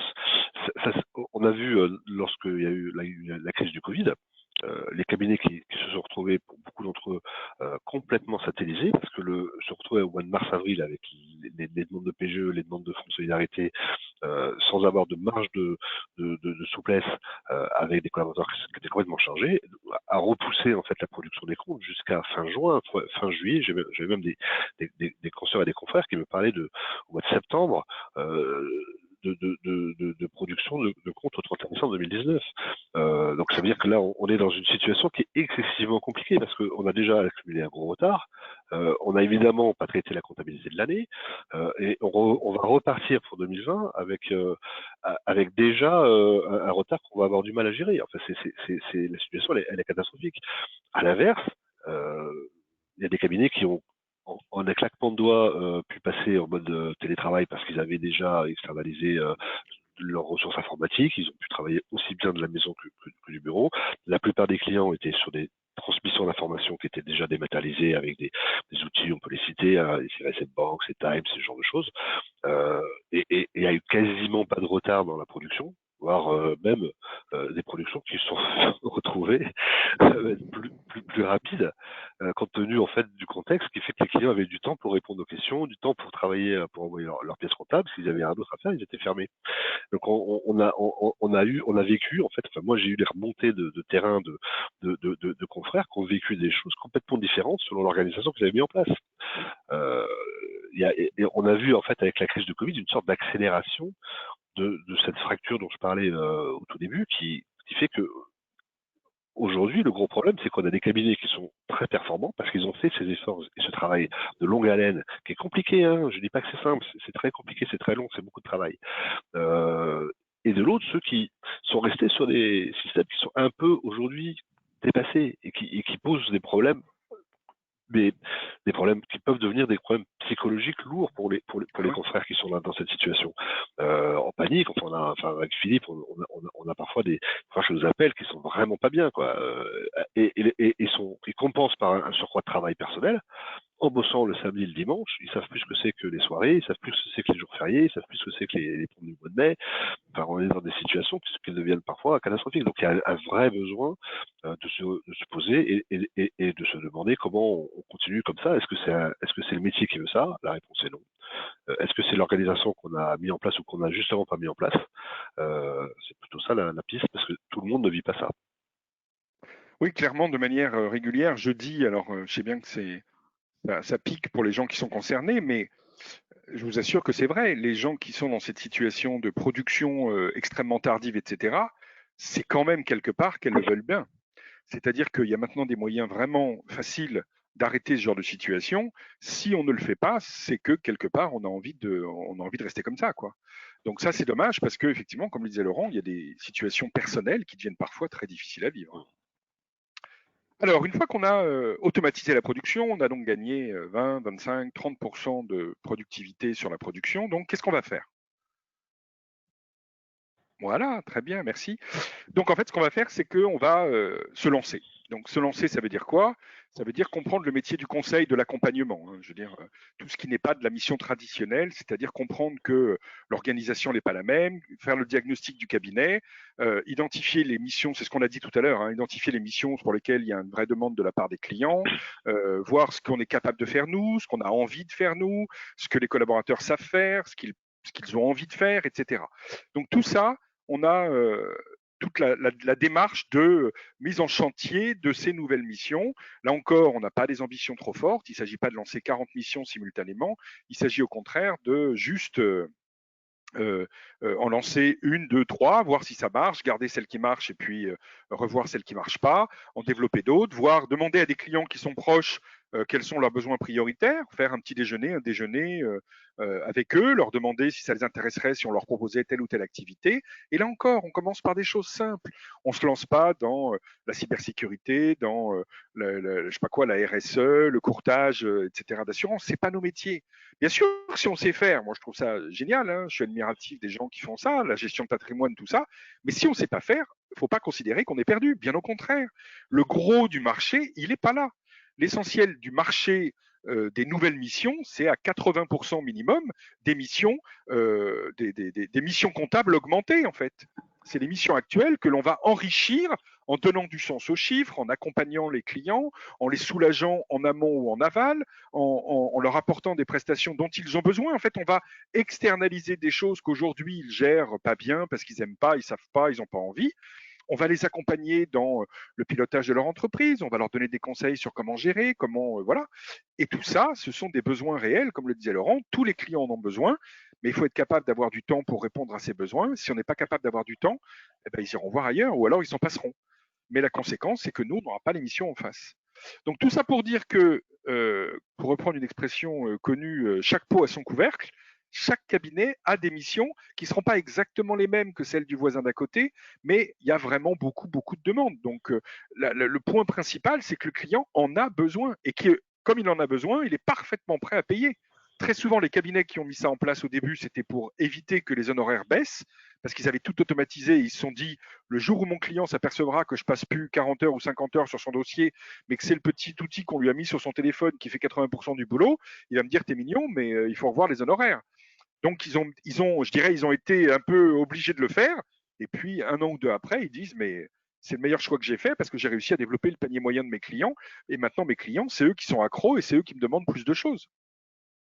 Absolument. Ensuite, une fois qu'on a fait les nouvelles missions, allô, allô? Pascal s'est endormi. Ouais. Avec nos voix mélodieuses. Voilà. Alors, une fois qu'on a fait les nouvelles missions, il faut les vendre. Alors, vendre, ça ne veut pas, c'est pas sale de vendre. On n'est pas obligé de taper à la porte et de faire du porte-à-porte, etc. Vendre, c'est informer le client qu'on est capable de l'aider à faire des choses qu'il n'a pas envie de faire. Pour résumer cette situation, je prends souvent un exemple. Imaginons que vous ayez un client qui ne va pas bien et qui a besoin de, je sais pas quoi, d'un accompagnement particulier pour s'en sortir, etc. Qu'est-ce que vous faites? Vous lui proposez en disant voilà, je peux vous aider, et vous lui proposez une mission d'accompagnement pour le sortir de la situation difficile dans laquelle il se trouve, ou bien vous vous dites ah ben non, vendre c'est sale, s'il a besoin, il me demandera. Sauf que comme il ne sait pas que vous faites ce genre de mission, il ne vous demandera pas, et puis il va fermer. Est-ce que vous ne pensez pas que vous avez une vraie responsabilité dans le fait que vous ne l'avez pas informé, que vous pouviez l'aider? Vendre, c'est pas faire là encore du rentre dedans en disant j'ai plein de trucs à vous vendre et vendre n'importe quoi à n'importe qui. C'est pas ça du tout. C'est juste expliquer au client que manifestement, comme vous le connaissez bien, vous avez vu qu'il avait des besoins. Et si ça lui dit, s'il a envie, si on peut l'aider à régler ce problème ponctuellement ou plus durablement, en mettant quelqu'un à sa disposition, en l'aidant. Enfin, il y a une notion de rendre service qui est beaucoup plus importante que celle de vendre. Vendre, c'est juste ça. Le fait d'être indemnisé de ce que vous avez fait pour lui. En fait, la contrepartie de la vente, c'est l'achat. Quand nous, on a le sentiment de vendre une mission, le client, lui, il achète une mission. Et il achète une mission qui n'est pas obligatoire que s'il en a utilité. Et en fait, dans sa tête, acheter une mission, c'est acheter du conseil. Et tous les clients, et c'est comme ça, ceux qui viennent me voir, mais c'est les mêmes que ceux qui viennent me voir. La première chose que vous dites, c'est j'ai pas de conseil. En fait, c'est qu'on dit j'ai pas de conseil, c'est-à-dire qu'il me dit mon expert comptable ne m'a jamais vendu de conseil. Ils ont jamais demandé à ce que le conseil soit gratuit. Ils demandent à ce qu'on leur fournisse une prestation adaptée à leurs besoins. Et pour ça, ils sont prêts à acheter des missions qui leur rendent service. Ce qui pose problème, et là, les cabinets ont tous eu des attitudes qui étaient très globalement et très majoritairement très commerciales. C'est-à-dire que la vente forcée parce que le client il est pendu, parce qu'il faut qu'il fasse une demande d'activité partielle ou parce qu'il faut qu'il fasse une demande de fonds de solidarité, ça passe plutôt mal. Et la plupart d'entre nous, de tous ceux avec qui j'ai pu échanger, l'ont fait soit gratuitement, soit avec des niveaux de remise importants, soit en discutant avec le client et en lui disant bon, on verra plus tard comment tu vas payer. Voilà. Parce que ça, c'est effectivement, ça c'est pas de la vente. On a un acheteur qui est pas en train d'acheter parce qu'il a envie, on a un acheteur qui est coincé et qui a besoin. Donc là, ça pose problème. Mais lorsque vous lui vendez une mission d'accompagnement pour l'accompagner dans le pilotage de sa boîte, calculer ses coûts de revient, améliorer son poste client, lui permettre d'être plus performant, il n'est pas obligé de le faire. Il va le faire parce qu'il estime que c'est une mission de conseil dont il va avoir besoin. Et donc cet achat n'est pas perçu pour lui comme s'il avait en face de lui un vendeur de photocopieur. Donc la vente, en fait, vendre, c'est fournir du conseil. Voilà la conclusion. C'est ça, c'est-à-dire que c'est proposer au client l'opportunité de l'aider. Moi, je vois des exemples très souvent, mais je vois parce que probablement le full service administratif, donc aider le client à faire sa paperasse, ranger les factures, faire sa facturation, faire sa relance client, c'est des missions qui sont très souvent assez faciles à vendre. Parce qu'en fait, quand on discute un peu avec le client, on s'aperçoit qu'il déteste le faire et que ça lui pourrit la vie. Moi, je dis souvent, quand vous rencontrez un prospect ou quand vous avez un bilan, quand vous avez un entretien de bilan avec un client, posez le crayon, arrêtez de mettre des cases dans des croix, enfin des croix dans des cases en disant bon, il veut pas ça, je lui ai proposé ça. C'est pas ça une vente. L'idée, c'est de dire, quand vous avez un client en face de vous, qu'est-ce que vous n'aimez pas faire? Vous avez choisi d'être plombier, vous avez choisi d'être électricien, d'être menuisier, d'être je ne sais quoi, ingénieur informatique. Dans votre job de dirigeant d'entreprise, qu'est-ce que vous n'aimez pas faire? Et en fait, là, il va vous dire tout ce qu'il a besoin que vous fassiez à sa place. Et une fois qu'il vous a fait la liste, j'aime pas faire la facturation, je sais pas faire, ça me saoule, j'aime pas relancer mes clients, etc. Il vous suffit de lui dire juste, est-ce que vous voulez qu'on le fasse pour vous? Et là, vous allez voir son sourire qui va s'élargir, les yeux qui vont briller. Et honnêtement, je suis assez observateur. J'ai rarement vu les yeux briller quand j'ai livré une nièce fiscale à un client. C'est pas la même brillance. C'est pas... Non, mais non seulement le gars il va dire ah bah, j'aimerais bien, et la première chose, et la deuxième chose qu'il va vous dire, c'est combien ça coûte. Voilà. Donc ça veut dire qu'il faut que vous ayez clair là-dessus, quoi. Parce que personne n'imagine que c'est gratuit. Personne n'imagine que c'est gratuit. C'est évident. Donc voilà, donc ça veut dire que le marketing, c'est vendre évidemment, puis après, c'est développer sa relation client, c'est expliquer aux collaborateurs que le client, c'est lui qui nous fait vivre, c'est expliquer qu'il faut l'écouter et pas l'appeler juste quand on a besoin d'avoir le dernier chiffre pour la TVA ou n'importe quoi. C'est de passer 5 minutes avec lui au téléphone pour demander de ses nouvelles, savoir si avec le confinement, il n'est pas trop impacté. C'est prendre soin de lui, avoir de la curiosité, un peu de générosité, s'intéresser vraiment à lui et pas qu'à sa comptabilité, qu'à ses comptes ou à son rapprochement bancaire. Et donc là, le client, s'il voit qu'on s'intéresse à lui, évidemment, il aura plus confiance, il aura envie de travailler plus avec vous et les demandes vont suivre naturellement. Dernier aspect de la démarche, c'est les RH. Alors, il va falloir travailler sur la dimension humaine, donc le management, les RH, l'organisation, de manière beaucoup plus importante qu'aujourd'hui. C'est vrai que les cabinets n'ont jamais été habitués à avoir une véritable politique RH avec des règles, avec des pratiques managériales, des rituels, etc., etc. Donc en fait, c'est vrai que pendant des années, on avait des collaborateurs qui étaient assez standardisés, assez formatés. Les collaborateurs cherchaient, donc on avait assez de collaborateurs. Depuis une dizaine d'années maintenant, ça s'est inversé. C'est difficile de recruter, difficile de garder, etc. Il faut s'occuper mieux de nos collaborateurs. Il y a une phrase qui dit un collaborateur, c'est un client comme les autres. C'est-à-dire que s'il n'a pas envie de venir chez nous le matin, on a 9 chances sur 10 qu'il ne vienne pas tous les matins et que petit à petit, il ne vienne plus du tout. Ce qui veut dire concrètement qu'il va falloir re-recruter. Et si on ne change pas nos méthodes, le suivant, il fera pareil, et le suivant, il fera pareil, et le suivant, il fera pareil. Donc ça veut dire qu'il faut beaucoup plus être attentif aux collaborateurs, savoir ce qu'ils ont envie, ce qu'ils aiment, ce qu'ils n'aiment pas, les écouter, être plus souple dans l'application, mettre des règles. Là, les règles sont indispensables. Il ne s'agit pas d'autoriser tout et n'importe quoi à n'importe qui. Mais après, Ça veut dire une application souple des règles, ça veut dire être compréhensif, être attentif à eux, etc. En ce moment, on parle quotidiennement du télétravail, c'est un vrai sujet. Euh, Moi, je veux dire, j'ai encore des cabinets qui me disent, dans le télétravail, j'en veux pas parce qu'on ne veut pas surveiller. Ouais, mais ton job, c'est pas de surveiller. D'accord? Sinon, tu aurais été gardien de prison ou qu'on te remette dans une usine avec. Mais juste, tu es expert comptable, tu es manager, tu n'es pas là pour surveiller. Tu es là pour que les collaborateurs soient contents de travailler, qu'ils fassent bien leur job et que du coup, bah, il n'y ait pas besoin de les surveiller. Parce que s'il y a un problème, ils vont te le dire spontanément plutôt que d'attendre que tu t'aperçoives qu'ils ont fait une erreur. Et donc, en fait, c'est toute la relation au sein du cabinet qu'il va falloir changer. C'est plus de confiance donnée, mais en échange, évidemment, c'est plus de confiance reçue. Et ça veut dire qu'il va falloir travailler, il va falloir arrêter de les submerger de dossiers, il va falloir les faire participer, les impliquer dans le projet du cabinet, les faire travailler sur des projets collectifs, les faire travailler ensemble, mettre en place une gestion de projet, mais qui est des choses toutes bêtes. Vous voyez, typiquement, vous allez choisir un nouveau logiciel d'automatisation. Pourquoi vous allez le choisir tout seul dans votre coin sans rien dire à personne? Demandez à 2 ou 3 collaborateurs, enfin, demandez qui a envie à vos collaborateurs, prenez-en 2 ou 3 et vous leur confiez. Dans confier, il y a confiance. Vous leur confiez un dossier qui est préconisez-nous le meilleur logiciel à votre avis. Vous allez le tester, vous allez en parler entre vous et à la fin, on prendra celui que vous avez choisi. Vous allez voir la relation qui va changer au cabinet, ça va être incroyable parce que les gens auront envie de participer à des projets communs et collectifs et ça permettra de les fidéliser, de les impliquer. Je veux dire, le collaborateur qui aura participé au choix du logiciel, il sera super, il aura envie que ça marche parce que c'est grâce à lui, ou en tout cas, lui, il a contribué. Donc, il y aura vraiment une envie de participer, quoi. Et ça change tout dans la relation au sein du cabinet. Le, le, le, les- les- le constat aussi qu'on peut faire, c'est que globalement, les collaborateurs sont excessivement heureux de la confiance qu'on peut leur accorder. Et quand on l'a vu tous là avec le télétravail, la plupart d'entre eux ont bossé, mais plus que d'habitude. Ils gagnaient du temps dans les transports, ils étaient à fond sur les dossiers. Enfin, je connais peu de cabinets qui m'ont dit mes collaborateurs, ça s'est mal passé. Ça s'est mal passé parce que certains se retrouvaient un peu isolés et ils étaient contents de revenir un peu au bureau. Oui.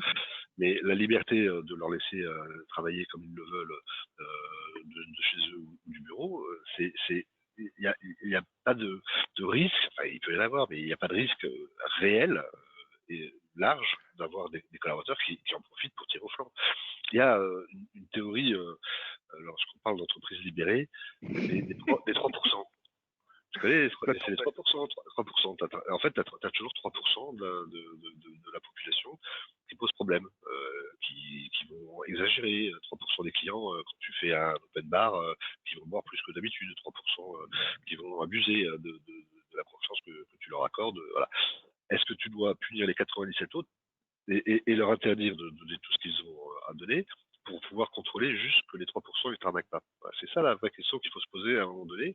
Parce que lutter contre ces 3% qui posent problème me coûte pas plus cher en vérité que de laisser ces 3% se foutre de moi et tant pis, mais au moins j'ai accordé ma confiance aux autres et j'ai bien fait de le faire. Donc il faut se reposer les questions en fait dans ce sens-là. Moi, je vais vous donner un exemple de télétravail. Dans plein de cabinets que j'accompagne, il y a des patrons de cabinets qui, sincèrement, c'est pas du mauvais esprit, sincèrement, disaient, quand je leur parlais des nouvelles missions et que les collaborateurs allaient devoir parler avec les clients plus, s'investir plus, s'intéresser à eux, les accompagner, ils me disaient non mais moi mes collaborateurs ils sont incapables, c'est n'importe quoi, ils veulent pas téléphoner aux clients, ils veulent pas machin, dès que je leur demande un truc, ah non, il faut que j'appelle le client, c'est compliqué. Et puis il y a eu le télétravail, il y a eu le confinement numéro 1 et puis le télétravail. Et qu'est-ce qui s'est passé? Eh bien les collaborateurs ils n'ont pas eu le choix et ils n'avaient pas le chef derrière leur dos. Et en plus, ils appelaient pas le client pour l'engueuler parce qu'il n'avait pas envoyé les pièces. Et en fait, ça a tout changé. Il y a des collaborateurs qui se sont révélés, qui ont appelé les clients spontanément. Le client posait des questions auxquelles les collaborateurs n'avaient pas la réponse. S'il y a un truc que le collaborateur déteste en général, c'est bien ça. Il aime bien être sûr avant de donner la réponse. Mais là, il ne l'avait pas. Et pourtant, le client, il fallait lui donner une réponse. Eh bien, qu'est-ce qu'il a fait? Il a donné la réponse qu'il pensait être la bonne.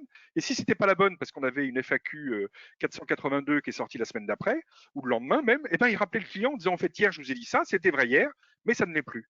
Et en fait, on s'aperçoit que les collaborateurs étaient beaucoup plus dégourdis que quand ils étaient au cabinet, parce que là, effectivement, il y avait toujours quelqu'un qui faisait le boulot qu'ils n'aimaient pas faire à leur place, et donc ils ne le faisaient pas. C'est vraiment, moi aussi, je vais vous raconter une théorie, c'est la théorie des petits trous sur le vélo. Laissez les petits trous sur le vélo. Votre gamin, à 15 ans, il ne sait pas faire de vélo. Vous les enlevez. Non, mais vous les enlevez quand il a 3-4 ans, eh ben, je vous assure qu'il va tomber une fois ou deux, il va morfler un peu, et puis après, il fera du vélo, et il sera super fier d'y être arrivé. Sauf que quand vous laissez une béquille à quelqu'un, eh ben, il marche jamais tout seul. C'est pareil pour les collaborateurs, c'est pareil pour le télétravail. Comme le disait Laurent, je pense que les 3% sont un tout petit peu sous-évalués. Moi, je dirais plutôt 10-15. Mais peu importe, le résultat, il est le même. Ça marche aussi. C'est un peu moins évident en termes d'efficacité de la méthode, mais c'est parfaitement vrai. Je suis d'accord avec Laurent. Vous avez 90-85% des situations qui se passent généralement très bien, des gens qui grandissent, des gens qui s'investissent, qui apprennent et qui vraiment s'impliquent. Et puis après, vous avez 10% de canards boiteux, mais ça c'est vrai pour tout. Et donc voilà, la RH, il va falloir donner du lest, allonger la sangle, etc. Parce que si on est toujours sur les collaborateurs, ils ne vont jamais s'investir. Et leur investissement est la clé de la réussite. Absolument. Alors, je crois que là, on a fait un tour complet de la démarche pour mettre en place une performance. On va voir maintenant comment on peut utiliser les outils de l'ordre. Alors, juste un mot, Ouais. le temps que Pascal appuie sur le bouton. Voilà. Ah non, il en manque un. Voilà. Merci. L'idée, c'était quoi? C'était qu'en fait, Cap Performance, c'est plein d'outils. Là, on va vous en présenter 3 ou 4 seulement, mais il y en a beaucoup, beaucoup, beaucoup d'autres. Autrement dit, quasiment tout ce qu'on a vu ensemble, vous avez des outils pour le faire sur Cap Performance. Sauf que bien souvent, on ne le sait pas et on se dit, mais je suis tout seul, j'y arrive pas, machin, tout ça. Honnêtement, faites une petite recherche et vous allez voir qu'il y a plein, plein de choses sur Cap Performance.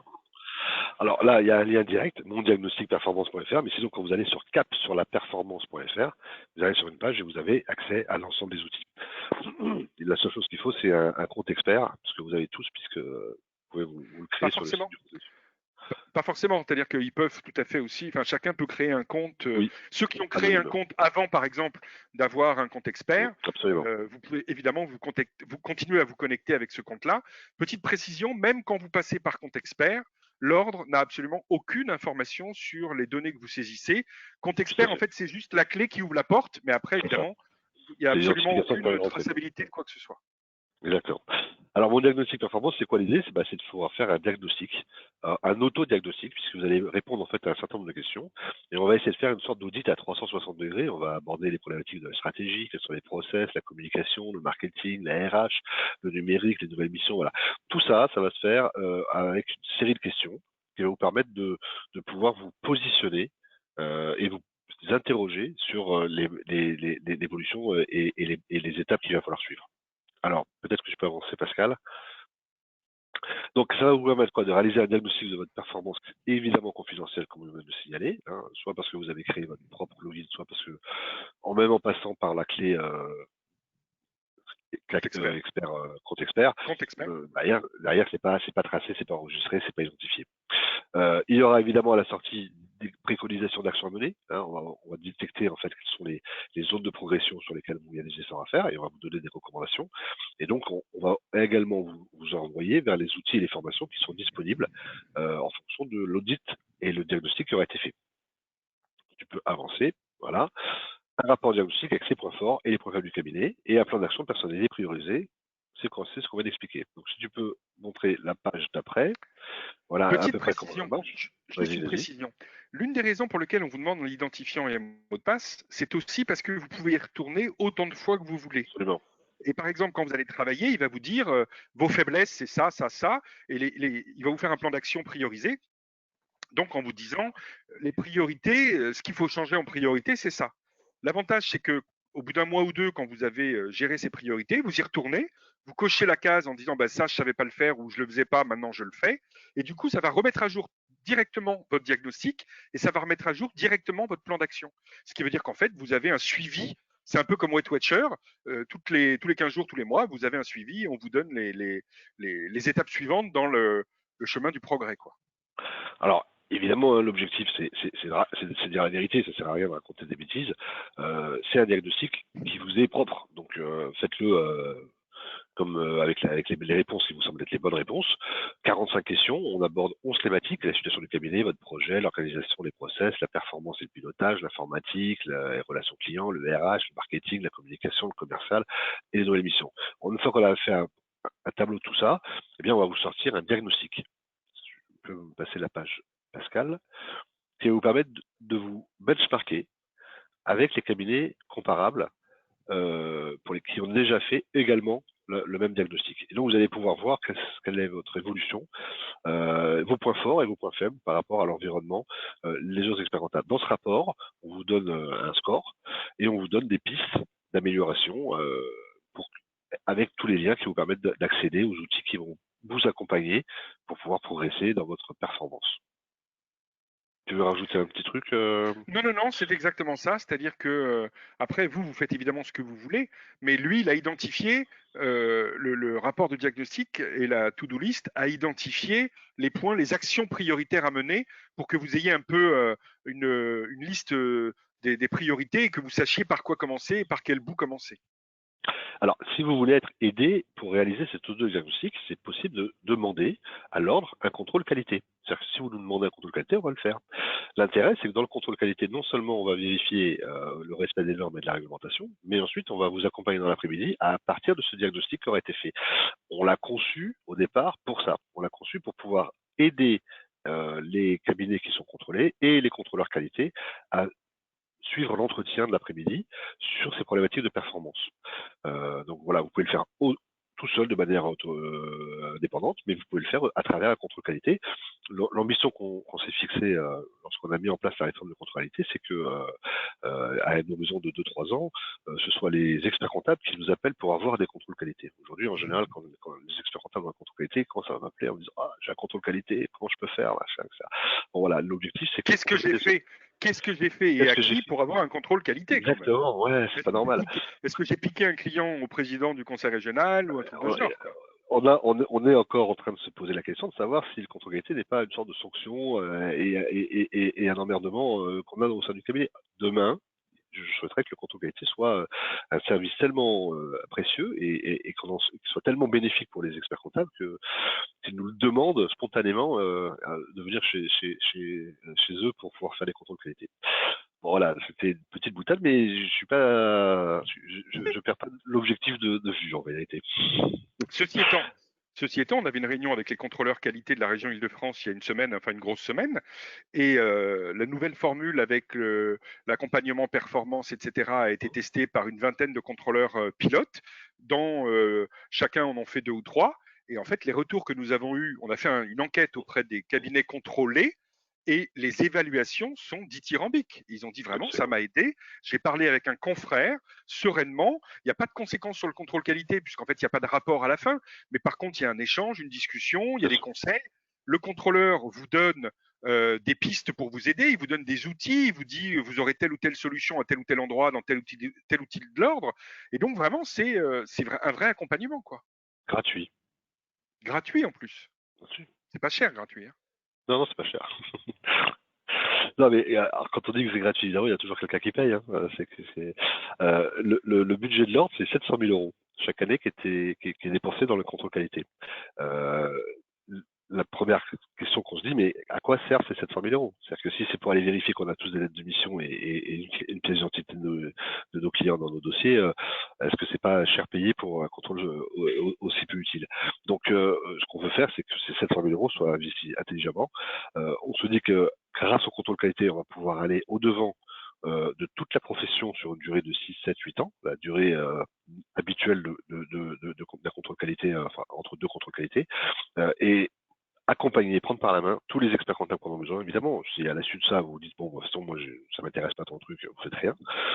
Mais au moins, on a eu pendant cet après-midi un échange poussé sur ces problématiques de performance, une sensibilisation importante de tous les cabinets. Il y a, voilà, là vous êtes 229 à suivre le webinaire sur 6000. Donc on imagine bien qu'il y en a 5800 qui n'auront pas suivi tout ça et qui sont parfois un peu isolés. Et donc le contrôle qualité va permettre d'aller les chercher et de faire en sorte qu'on ait un maximum de confrères, de cabinets qui rentrent dans cette démarche. Alors l'aide de mission, c'est un nouvel outil. Le deuxième outil, c'est, dont on va vous parler, mais il y en a plein d'autres, hein, c'est l'outil ma lettre de mission.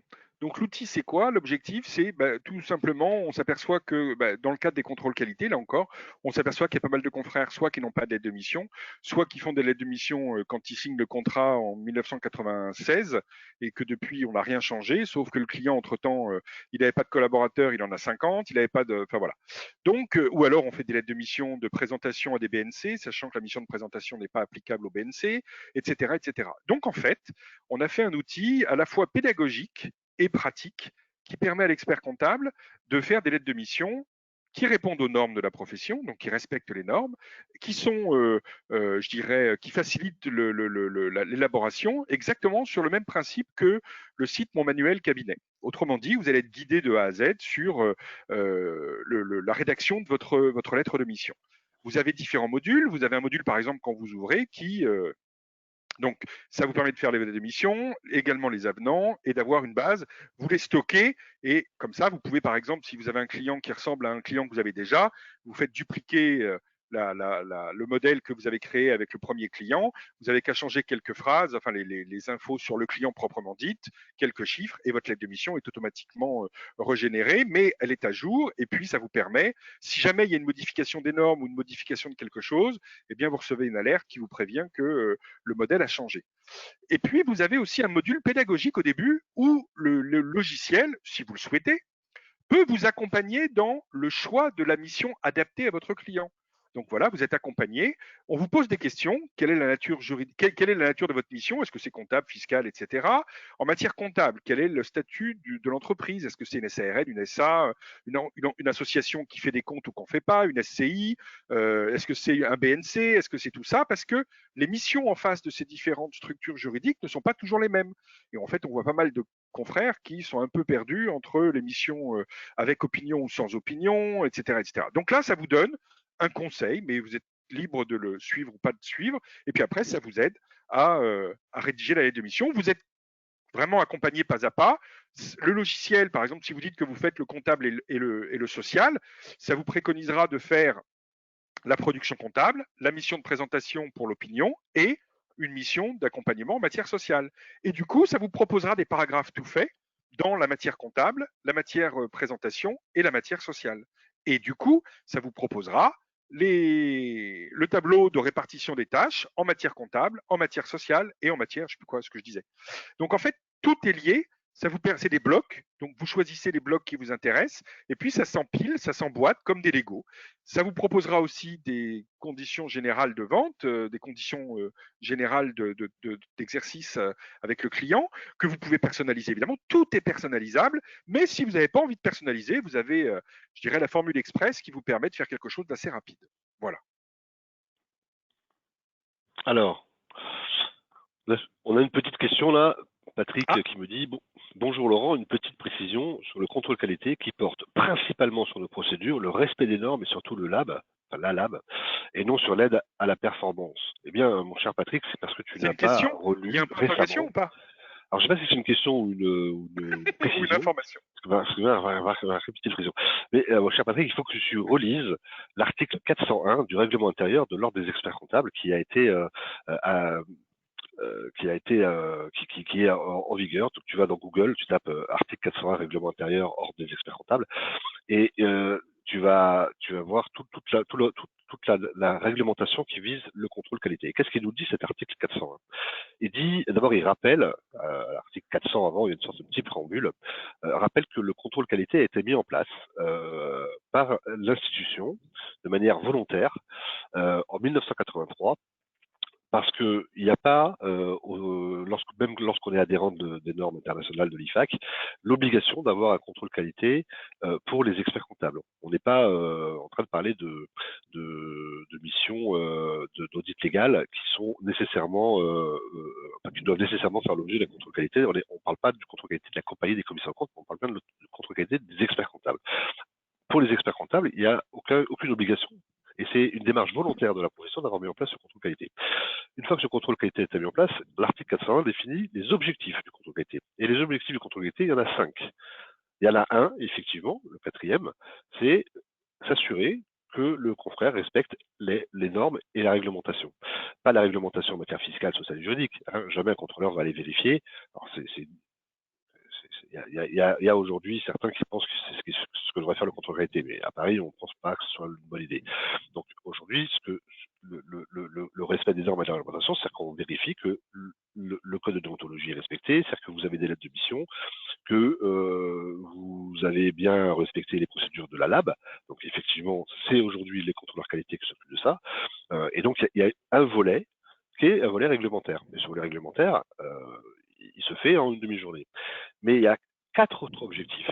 Les 4 autres objectifs, c'est améliorer la qualité de la perception des services aux clients. D'accord? Ça n'a rien à voir avec le respect du réglementaire. Deuxième, c'est améliorer la performance de la structure d'exercice. C'est en fait aider le cabinet à être plus efficace et plus performant. Il y a ensuite, comme objectif, celui de pouvoir rapprocher l'institution et partager les bonnes pratiques. Rapprocher l'institution des experts comptables. Voilà. Tout ça, ça a été complètement oublié sur les dernières années. 83-2020, ça fait donc 37 ans. En 37 ans, au bout d'un moment, on a fait ce qui était le plus facile, on a fait ce qui était le plus simple, c'est-à-dire on a contrôlé les normes et la réglementation. Et on a complètement oublié le volet d'accompagnement de la performance. Or, ça faisait dès le départ, c'était l'objectif du contrôle qualité, c'est améliorer la qualité des prestations qui sont perçues par le public. Voilà, ça c'est l'objectif numéro 1 qui est en tête des objectifs qui ont été définis par l'institution à l'époque. En fait, ce qu'on a fait en matière de contrôle qualité, c'est un retour aux sources, un retour à l'origine du contrôle qualité. Pourquoi il y a eu un contrôle qualité, à quoi il sert et quelle est son utilité. Son utilité, c'est pas simplement d'aller vérifier que vous avez de l'aide de mission. On va le faire, évidemment. Vérifier que vous avez de l'aide de mission, c'est obligatoire. Mais on va pas faire que ça, parce qu'on n'aura fait qu'une partie du boulot. On va faire aujourd'hui l'autre partie qu'on avait complètement oublié de faire, c'est l'amélioration de la qualité des prestations rendues aux clients et la performance du cabinet. Donc voilà, aujourd'hui, allez vérifier sur Internet, en reprenant le règlement intérieur, quels sont les objectifs et les principes du contrôle qualité et comment ça marche. Alors, on peut reprendre alors, tous les outils à télécharger. Tu veux faire une petite... Vas-y. Je marche. Oui, c'est bon. Il nous reste 7 minutes pour terminer dans les délais. On va finir dans les délais. Alors en fait, il y a aussi une chose qui est assez peu connue sur Cap Performance, mais qui est pourtant une caverne d'Alibaba, c'est les outils de la performance. Donc quand vous allez sur le site Cap Performance, sur la page d'accueil, vous regardez, vous avez les outils de la performance, et là, l'avantage, c'est que vous avez des quantités d'outils, Word, Excel. Par exemple, vous avez des fiches de poste pour les collaborateurs que vous allez recruter. Vous avez une dizaine de fiches de poste pour le département social, pour la compta, un chef de mission, etc. Vous avez aussi un exemple de compte rendu d'intervention. Vous avez tout ce qui touche à la gestion des RH. Vous avez des tableaux, des guides d'entretien annuel pour les collaborateurs. Vous avez des tableaux de suivi de l'activité. Vous avez plein de choses. Le tout est sur Excel, PowerPoint ou Word. Vous les téléchargez autant que vous voulez, c'est gratuit, c'est pas tracé, et 90% des outils dont vous avez besoin, je dirais en dehors des logiciels de production et des process, etc., vous pouvez les trouver sur le site en téléchargement d'outils. Alors, j'arrive pas à voir les... Il y a d'autres questions qui ont été passées, mais comme le truc est tout petit. Ben moi, c'est pareil, j'arrive pas, j'ai pas accès. J'arrive pas à les voir. Et donc, j'ai dû louper tout un tas de... Est-ce que Pascal peut nous lire si elle a accès aux questions? Parce que nous, on les voit pas, en fait. Alors, là, on a un confrère qui nous dit pourquoi, quand on récupère un dossier low cost, ils sont toujours pourris. Oui, c'est exact, je confirme. C'est parce que c'est pas du low cost. Parce que c'est pas du low cost, parce que en fait l'idée c'est d'avoir des mecs qui font pas cher des prestations de très mauvais niveau, de très mauvaise qualité. Bon après il y a aussi un biais de perception qu'il faut avoir en tête, c'est que quand vous récupérez un dossier d'un confrère, c'est qu'il a été maltraité le client, sinon il serait pas parti. Donc évidemment, imaginez que le niveau de la profession est reflété par les dossiers qui changent d'expert comptable ne me semble pas être le bon niveau. Nous, ce qu'on constate dans les contrôles qualité, c'est que globalement, il n'y a pas de problème. Et en général, la profession, de manière générale, est plutôt techniquement largement au niveau pour les dossiers qu'on a à traiter. Le vrai sujet, c'est pas une défaillance de compétences, mais c'est bien plutôt une surqualité dans la production. Alors, et on a souvent aussi, il y a des confrères.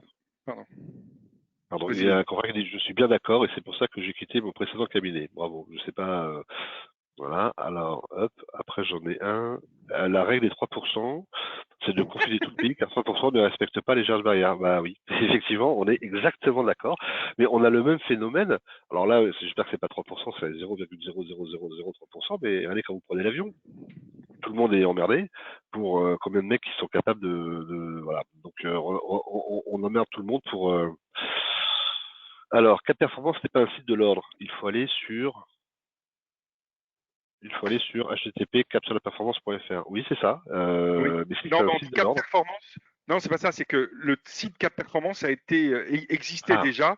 Et en fait, oui, quand vous tapez dans Google Cap tout à Performance, fait. il va vous proposer cap sur la performance.fr et c'est celui-là le vrai site en fait. Absolument. C'est capsurlaperformance.fr. Mais je crois que j'ai donné le titre exact au début de la conférence.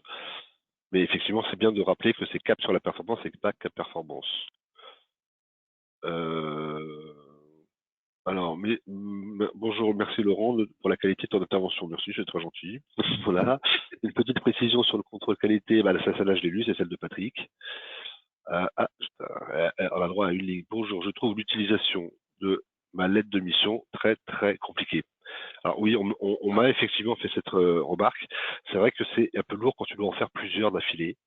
Et il faut qu'on fasse une V2 qui simplifie le process euh, pour que tu puisses sortir tout de suite en fait des modèles adaptés avec peut-être moins de questions. Mais c'est vrai que sinon c'est un process qui marche bien en fait pour le manuel cabinet parce que tu le fais qu'une fois. Mais comme la lettre de mission, si tu dois y revenir régulièrement pour en faire plusieurs, au bout d'un moment c'est un peu compliqué. Mais tu peux Mais faut, prendre une lettre de mission et la déclarer comme modèle. oui, Et du c'est coup, ça, la suivante, tu ne refais rien. Tu reprends le modèle, il te redemandera juste les variables à modifier. exactement. C'est ça la Alors par bonne contre, l'autre technique en jour, fait. j'ai eu une remarque comme quoi il fallait probablement faire un mode d'emploi avec une petite vidéo ou quelque chose pour savoir comment l'utiliser. C'est peut-être Ouais. aussi parce qu'il n'y a pas d'explication suffisante sur les menus ou sur les choses comme ça. Mais je suis Ah, d'accord. C'est noté. Patrick me dit qu'il est heureux d'apprendre que l'article 401 vise bien la performance des cabinets. Voilà. Va jeter un œil, tu vas voir, relis le truc, tu vas voir, tu vas t'apercevoir que ça fait un moment qu'on fait n'importe quoi, en fait, en vérité. Alors, il nous reste plus que 3 minutes pour vous présenter les derniers outils à votre service qui peuvent vous aider dans cette démarche. Le premier, c'est Pont, la plateforme des outils numériques. On a essayé de faire une sorte de trip advisor pour les nombreux logiciels, puisqu'il y en a tellement, euh, avec un système on a mis en place la plateforme et maintenant c'est à vous de la gérer en fait. Donc ce sont les experts comptables qui signalent les outils ou les éditeurs qui eux-mêmes se signalent et s'inscrivent. Nous ce qu'on fait c'est simplement qu'on héberge en fait dans un endroit unique ce qui nous est remonté par les confrères et ce qui nous est remonté par les éditeurs eux-mêmes. L'intérêt du truc, mais c'est vrai qu'il n'y a pas beaucoup de commentaires, c'est de pouvoir laisser en tant qu'expert comptable des commentaires. Les commentaires ne sont accessibles que si vous êtes expert comptable avec votre expert pass. Si vous n'êtes pas expert comptable, vous n'aurez pas accès aux commentaires. Donc aujourd'hui, le truc fonctionne en ce sens qu'on a plus de 100 logiciels qui sont identifiés. Donc dès que vous faites une recherche, c'est vraiment très riche et vous allez gagner beaucoup de temps pour retrouver un logiciel utile. Après, évidemment, on n'a pas malheureusement des commentaires d'utilisateurs sur tous les logiciels. D'abord parce que tous les éditeurs n'ont pas encore beaucoup de clients pour le faire. Et donc, ça pose évidemment des problèmes pour chacun d'entre eux. Le deuxième outil dont je voulais vous parler, c'est Bibuzy. Bibuzy, c'est une plateforme de partage de missions. Ça, c'est très utile parce que ça va vous permettre alors Pascal, si tu peux. Voilà, merci. Une partage du sens. Ça a deux objectifs. Premier objectif, c'est vous permettre de répondre à une demande d'un client sur des missions dont vous n'avez pas la compétence. Votre client vous dit est-ce que tu peux m'aider pour faire la conso? Soit vous dites oui et puis vous y passez la semaine ou 15 jours, ça dépend de la taille de la conso. Soit vous passez l'annonce sur Mebuzy, vous allez trouver un confrère qui lui ne fait que des consos, il est spécialisé là-dedans et il va pouvoir vous traiter le problème en co-traitance avec vous et en 2-3 jours vous allez faire un travail de qualité et vous allez gagner votre vie sans vous embêter. Donc c'est première utilité, élargir votre palette de compétences, ce qui fait que demain vous pouvez avoir une offre de service aussi large que vous le souhaitez grâce à Mebuzy en faisant appel à des experts comptables qui vont venir travailler avec vous en co-traitance. Deuxième utilité, qui marche aussi très très bien, c'est lorsque vous avez un surcroît d'activité, parce que vous avez un collaborateur qui est tombé malade, un collaborateur qui a démissionné au mauvais moment, vous êtes débordé, vous en sortez plus. Il y a chaque année à l'Ordre de Paris 250 jeunes qui s'inscrivent, dont une grande partie d'entre eux n'ont pas de collaboration permanente, régulière. Ils se lancent ex nihilo dans la création de leur cabinet. Ils ont du temps, ils ont du talent, ils ont des compétences, ils sont tous experts comptables inscrits à l'ordre. On ne peut être inscrit sur Bibusi que si on est expert comptable. Moi, j'ai utilisé le site Bibusi quand j'avais besoin de remplacer un collaborateur qui m'avait donné sa démission. Il devait partir fin avril. Il était censé avoir tout fini, il n'a rien fini. Donc, évidemment, on était un peu embêtés. J'ai trouvé une consoeur qui venait 3 jours par semaine m'accompagner et ça a duré 2 mois. On a fait la même chose pour remplacer notre responsable paye et on est tombé sur un gars super. Ça fait maintenant 2 ans qui bosse pour mon cabinet à raison de 3/5. Des exemples comme ça, j'en ai plein. On a Gilles Gambaro qui était aussi débordé. Il a été sur Bibusi, sur la plateforme. Il a trouvé un confrère avec lequel il a commencé à travailler en collaboration qui venait s'installer. 2 ans après, ils sont en train de s'associer ensemble. Donc il y a eu beaucoup de mises en relation qui ont été faites grâce à Bibusi. C'est complètement gratuit. Nous, on fait la mise en relation, on fait le matching, et derrière, après, vous vous débrouillez. On a des modèles de contrats de collaboration pour vous aider à entamer le truc. On a aujourd'hui 2300 consulteurs et confrères qui sont inscrits sur Bibusi. 80% d'entre eux sont en demande de mission. Donc, vous voyez, ça fait quand même un gros potentiel. Et on a traité plus de 500 missions depuis que le site existe. Donc 500 experts comptables qui ont bénéficier de cette plateforme pour développer leur chiffre d'affaires, soit en étant donneur d'ordre, soit en étant co-traitant avec un autre confrère. Et puis le troisième, parce qu'on sait qu'on a des grosses difficultés en matière de recrutement, c'est les BBigger. Quel est l'intérêt des BBigger? C'est que lorsque vous êtes inscrit sur ce site, on va nous assurer la promotion de votre cabinet dans les écoles. Quand on arrivait dans les écoles, les facs, les universités, les masters CCA, et qu'on invitait les jeunes à aller travailler dans des cabinets indépendants, je disais ok, très bien, super, mais comment je fais? Je vais pas prendre l'annuaire et commencer à apprendre le premier par la lettre A ou la lettre B, etc. Donc là, on leur dit, vous allez sur Bibigger, vous faites une recherche en fonction du type de mission que vous souhaitez accomplir, la taille du cabinet que vous souhaitez intégrer, la situation géographique. Et en fonction de ça, on va géolocaliser les cabinets qui sont inscrits sur Bibigger et vous allez pouvoir leur envoyer automatiquement une demande de stage, une demande d'alternance, une demande de premier emploi. On a fait évoluer en V2 l'année dernière la possibilité également de publier des annonces sur Bibigger. Donc il y a pas mal de cabinets qui sont aujourd'hui inscrits, puisqu'on en est à 450 cabinets. Quand vous allez voir le truc, vous allez voir la richesse, la diversité des cabinets là. Tout le monde a fait un effort pour avoir des photos parce que c'était un peu le deal. On leur dit voilà, c'est gratuit, on s'occupe de faire la promotion, mais il faut que vous soyez un peu sexy. Donc on a des pages qui sont un peu formatées, donc on peut mettre des vidéos, des photos, des machins. C'est très sympa. Et quand on regarde le truc, on s'aperçoit qu'on a une profession qui est excessivement riche, diverse. Ça, c'est un vrai plaisir à aller voir Bibigger de toute cette richesse de cabinets en Ile-de-France. Donc inscrivez-vous, ça vous coûte rien, vous allez passer une demi-heure, 1 heure à remplir le site et pour faire un truc sympa. Et derrière, on va faire la votre promotion auprès des écoles pour montrer qu'il y a beaucoup d'emplois et beaucoup de jobs hyper intéressants dans les cabinets indépendants. Après ça, on a également deux formations dont on peut rapidement vous parler. Philippe, en quelques minutes, la Performance Academy, c'est quoi? Oui, 30 secondes. L'idée, c'est quoi? C'est que les experts comptables sont de très bons techniciens, ils ont une formation qui est longue, etc. Mais ils n'ont pas forcément les bons réflexes pour devenir des vrais chefs d'entreprise. C'était pas nécessaire jusqu'à maintenant, ça le devient parce qu'en fait, il va falloir, comme on l'a vu, faire face à de la concurrence, réinventer les nouveaux métiers, gérer, faire du commercial, vendre des missions, mieux gérer les RH. Et donc, en fait, la Performance Academy, c'est un concentré sur 6 jours, 12 demi-journées de travail, de réflexion entre confrères pour, je dirais, devenir l'expert comptable, chef d'entreprise, capable de développer des nouvelles missions, de gérer son équipe, de fidéliser ses collaborateurs, de développer, de revoir ses process. Vous avez une journée entière sur comment revoir ses process, comment utiliser mieux les outils, comment arrêter de faire de la surqualité, etc. Et en fait, c'est comment dirais-je, un accompagnement collectif de 10, 12 confrères à chaque fois. Ça ne dépasse pas les 12 personnes. Il y a beaucoup, beaucoup d'échanges et ça permet vraiment il y a beaucoup de confrères qui nous disent à la fin, ça a métamorphosé ma vision du métier et mon cabinet en tant que tel. Ça se Alors, répartit en 6 mois à peu près. Il y a un jour par mois. Alors, on a reçu plein de nouvelles questions. Ah. Donc un confrère ou une consoeur qui nous dit merci, c'est super ce que vous faites, ça c'est super sympa, voilà, merci, c'est pas une question. Alors, le son est désastreux, c'est pas une question, je suis désolé, je peux rien y faire. Alors non, par contre, on a eu des questions. Bibuzi fonctionne très bien, merci. C'est super, effectivement, je confirme, ça marche très bien. Vous passez l'annonce, vous avez dans l'heure qui suit une vingtaine de réponses.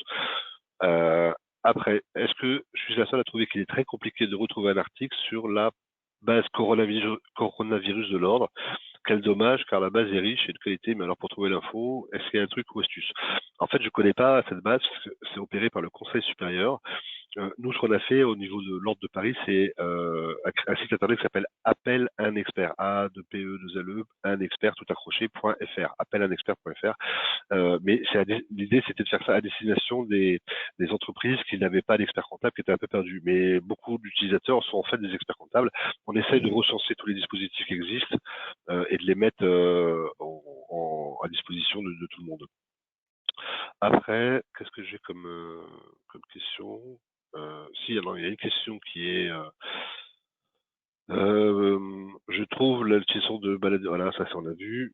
9, on vous entend. Bon bah voilà, c'est bon, on a fait le tour. Non, je crois que je vais passer une question, je crois, sur sur les nouvelles missions.